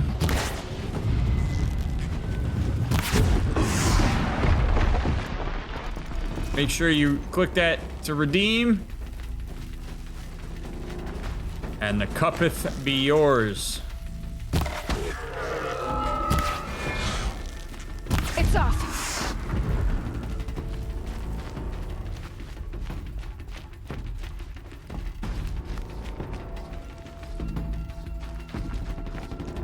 Thank you, Sawed Off, for gifting that merch. I really appreciate it. Very kind of you to do. It's a cool way to support the community. Alright, I gotta get one more Sawtooth trophy.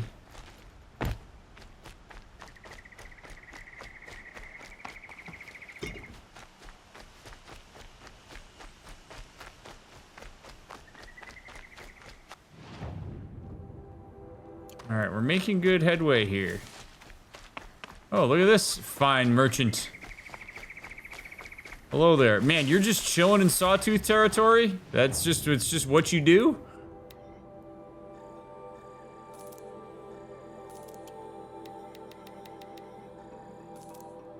That's bold, man.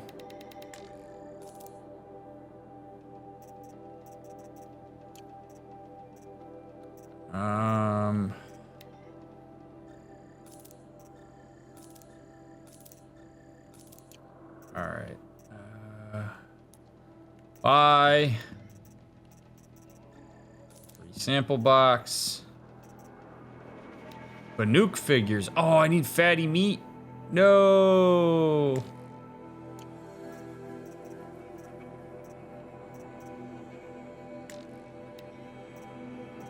Ooh, Karja silks.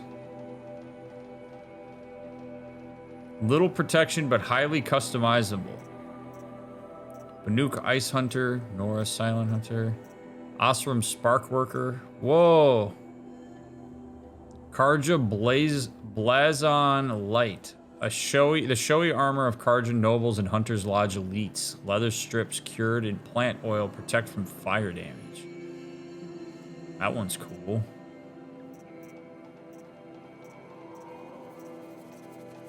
Karja Blazon Medium.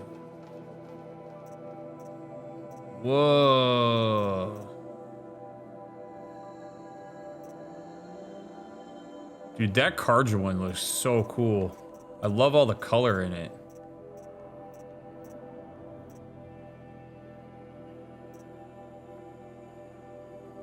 Whoa, all right, I gotta get, okay, so I need a charger heart.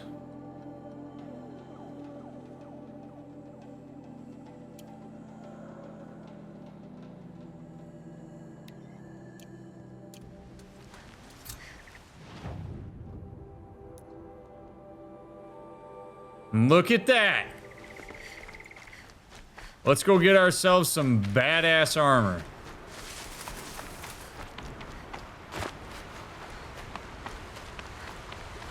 I only need one. One charger heart. Swim against that current Aloy.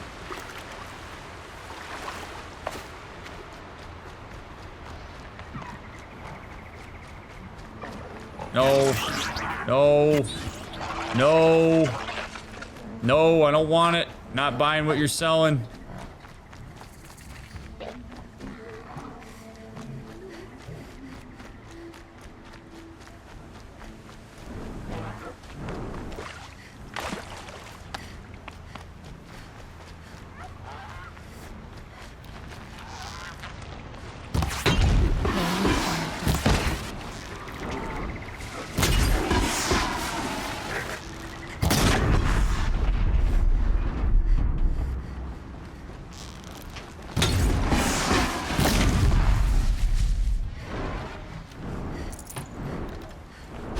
Oh man, how many of these things? Oh! Oh shit! I was like, what the hell is that noise? What is that? Holy shit! Whoa! Whoa! Whoa, whoa, whoa! Look at a big birdie. Oh!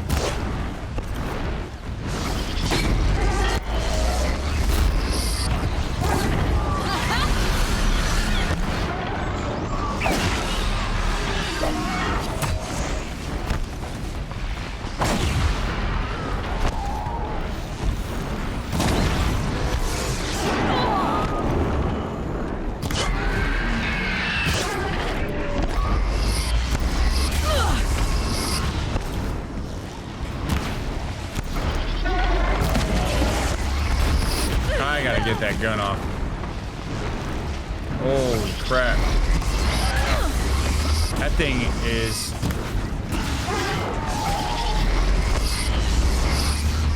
Oh my goodness.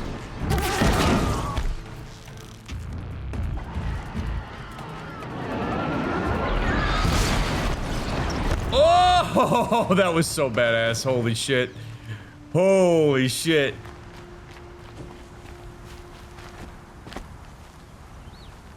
What the hell just happened?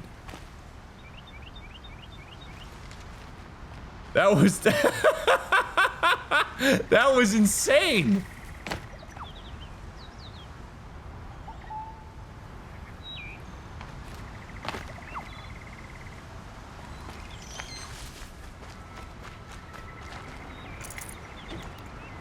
Holy crap.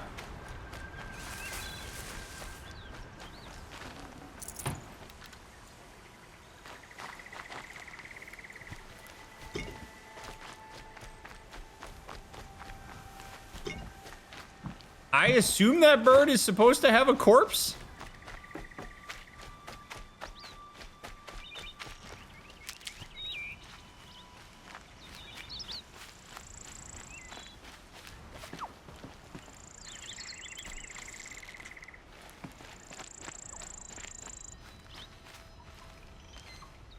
Whoa. Regardless, that was crazy. Should have a body? Yeah. Well.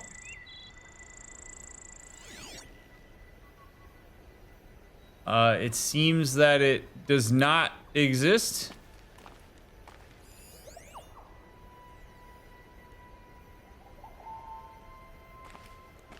Ouch. Wow. All right. Dude, the way that that thing dive bombed me and we killed it as it was dive bombing me, that was so badass.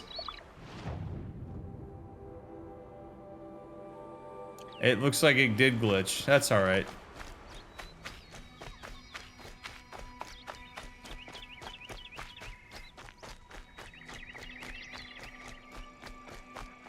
That was super cool, man.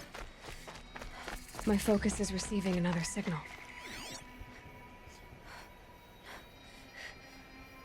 From what?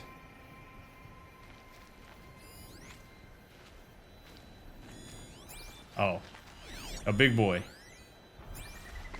Looks like the signal is coming from that tall neck.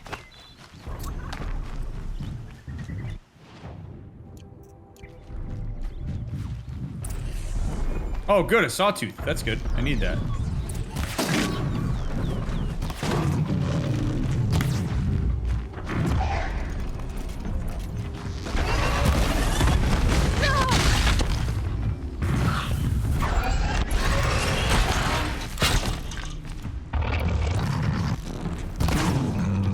Yeah, come on. Come on. Come at me, bro. Come at me. You scared? Knucklehead. That is very satisfying to like take them down like that.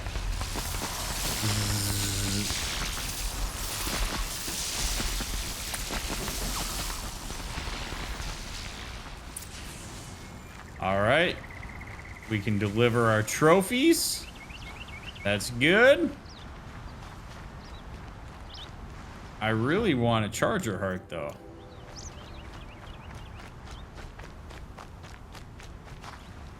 There's a tall neck around here somewhere.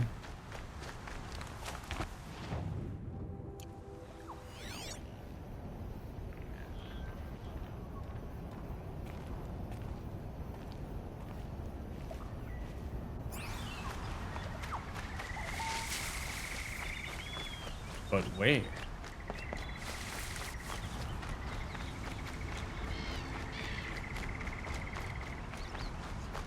Let's go climb that wall.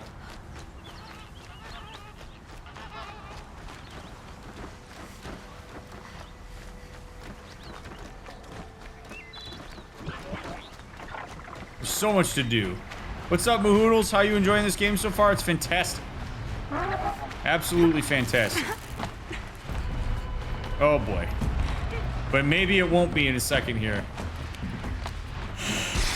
When I get my ass kicked by this bird. Oh boy. Go. Go. Go, Aloy. Go, Aloy. Go. Go. Go. Woo!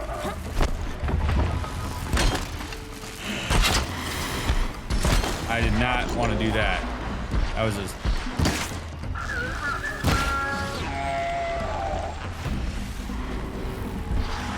Come back over here. Hey!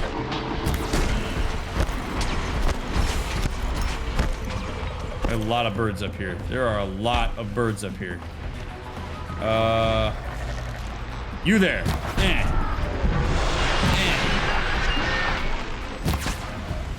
Watch, another storm bird's gonna show up.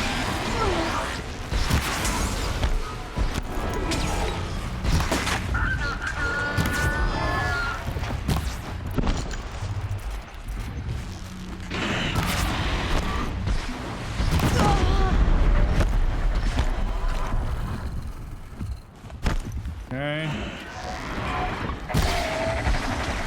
Boom! God, that's so satisfying. Oh boy.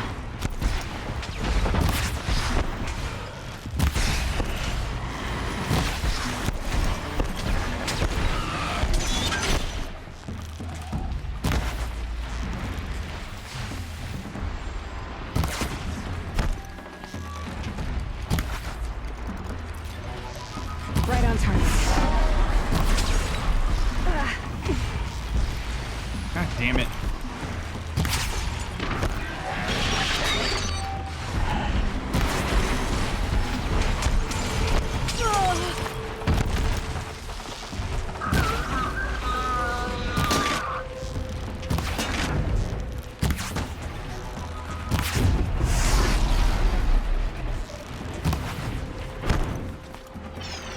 Woo!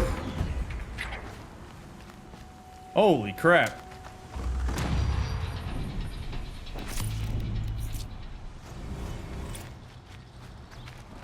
Level 30. Man, remember that time I had all these skills and I just never unlocked them?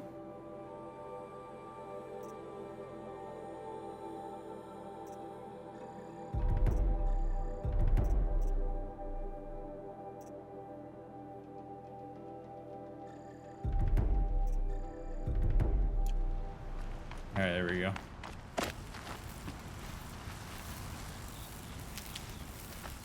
Now... Why did I come up here? I came up here... Oh yeah, I wanted to see if there's like lore or something up here. You'd think there'd be something cool up here, given the fact that like... all these birds are up here, but apparently not.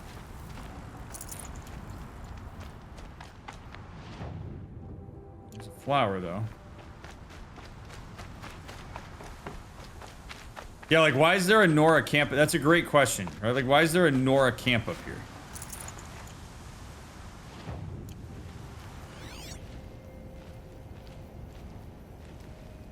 Seems a little fishy to me, hanging out with all these Glinthawks up here. Oh, there's a flower. Cool.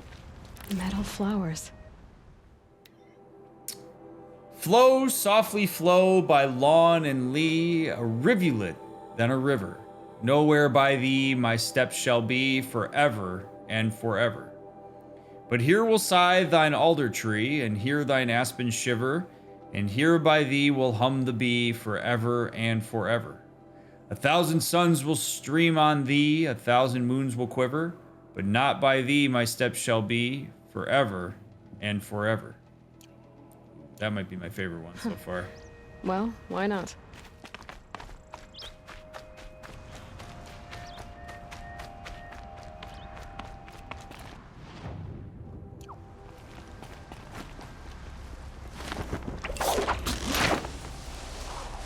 All I want is a charger heart. That's all I want right now.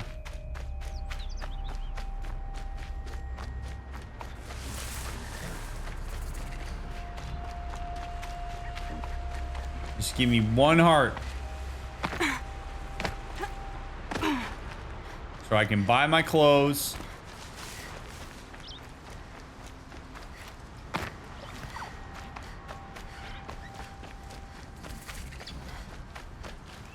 Fire bellowback. Not trying to deal with one of those right now. Here we go. Wait. Yeah. Oh boy, Aloy.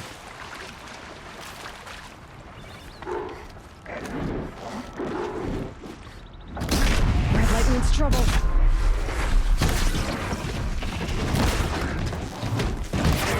Yeehaw!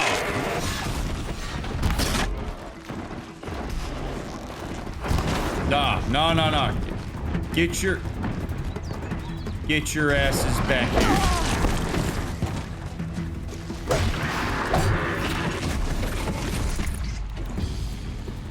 Dude, this is gonna take me all damn night.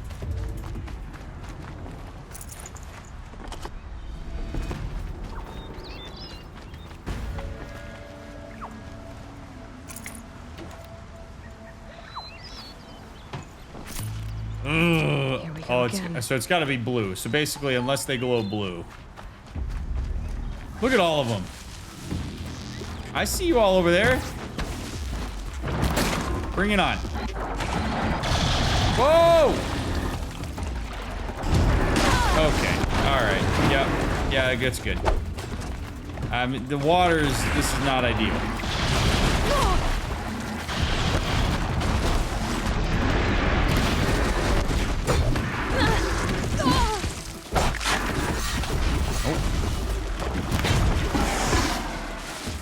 Nope.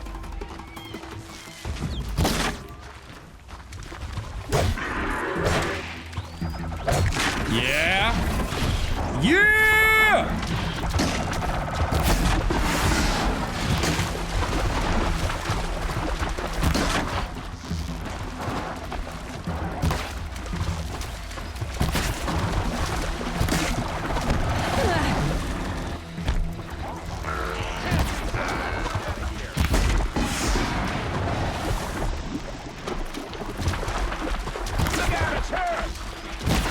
What, you too?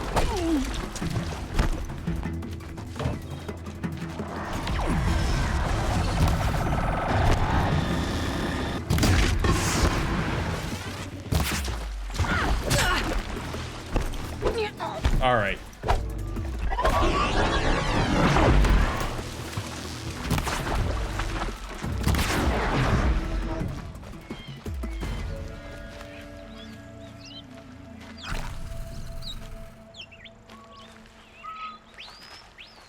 All right, where's the charger with the charger heart? It's over here, right?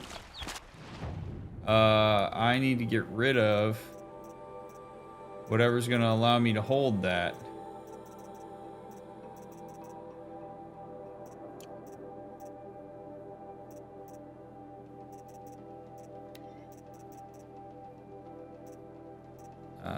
Let's go ahead and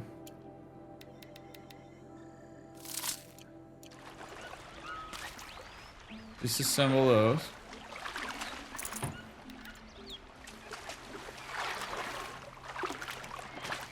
I'll shake it out later. Where's the... God damn it.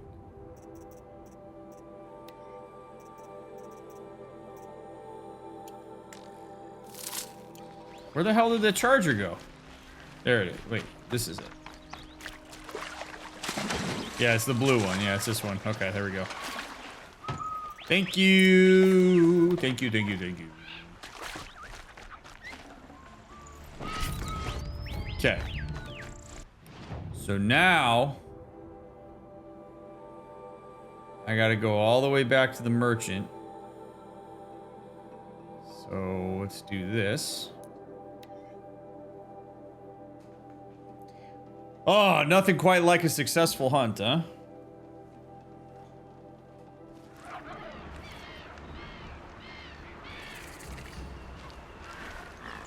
Time to look good, man. Time to look real good.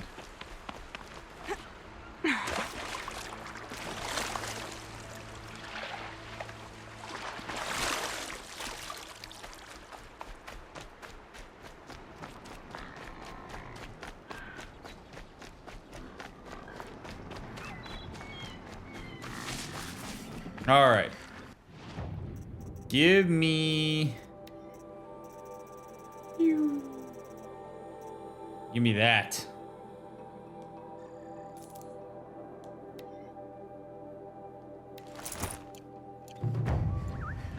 Oh, yeah. That is awesome.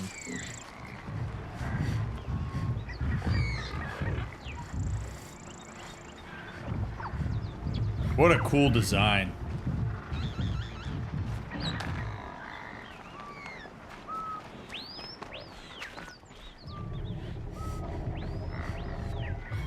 Like the headdress is cool. Matches my bow pretty well. Yeah. All right.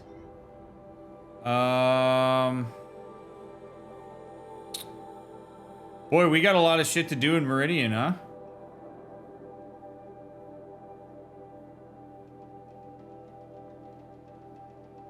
Deliver the trophies.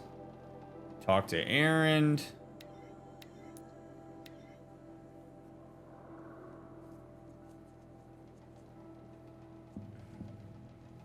Maybe now they'll treat you better at the lodge? Doubtful. They'll probably call me a poser.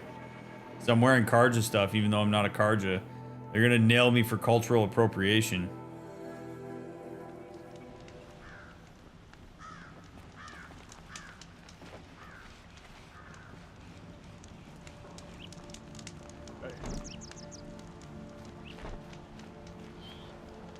Nice. All right.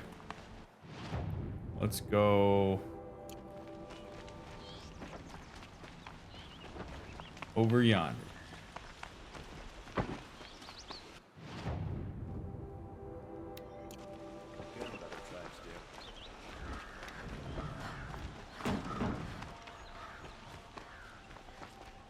These aren't goods.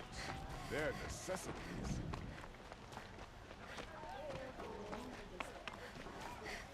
Or call you a fraud and say you didn't earn the trophies. Yeah, right.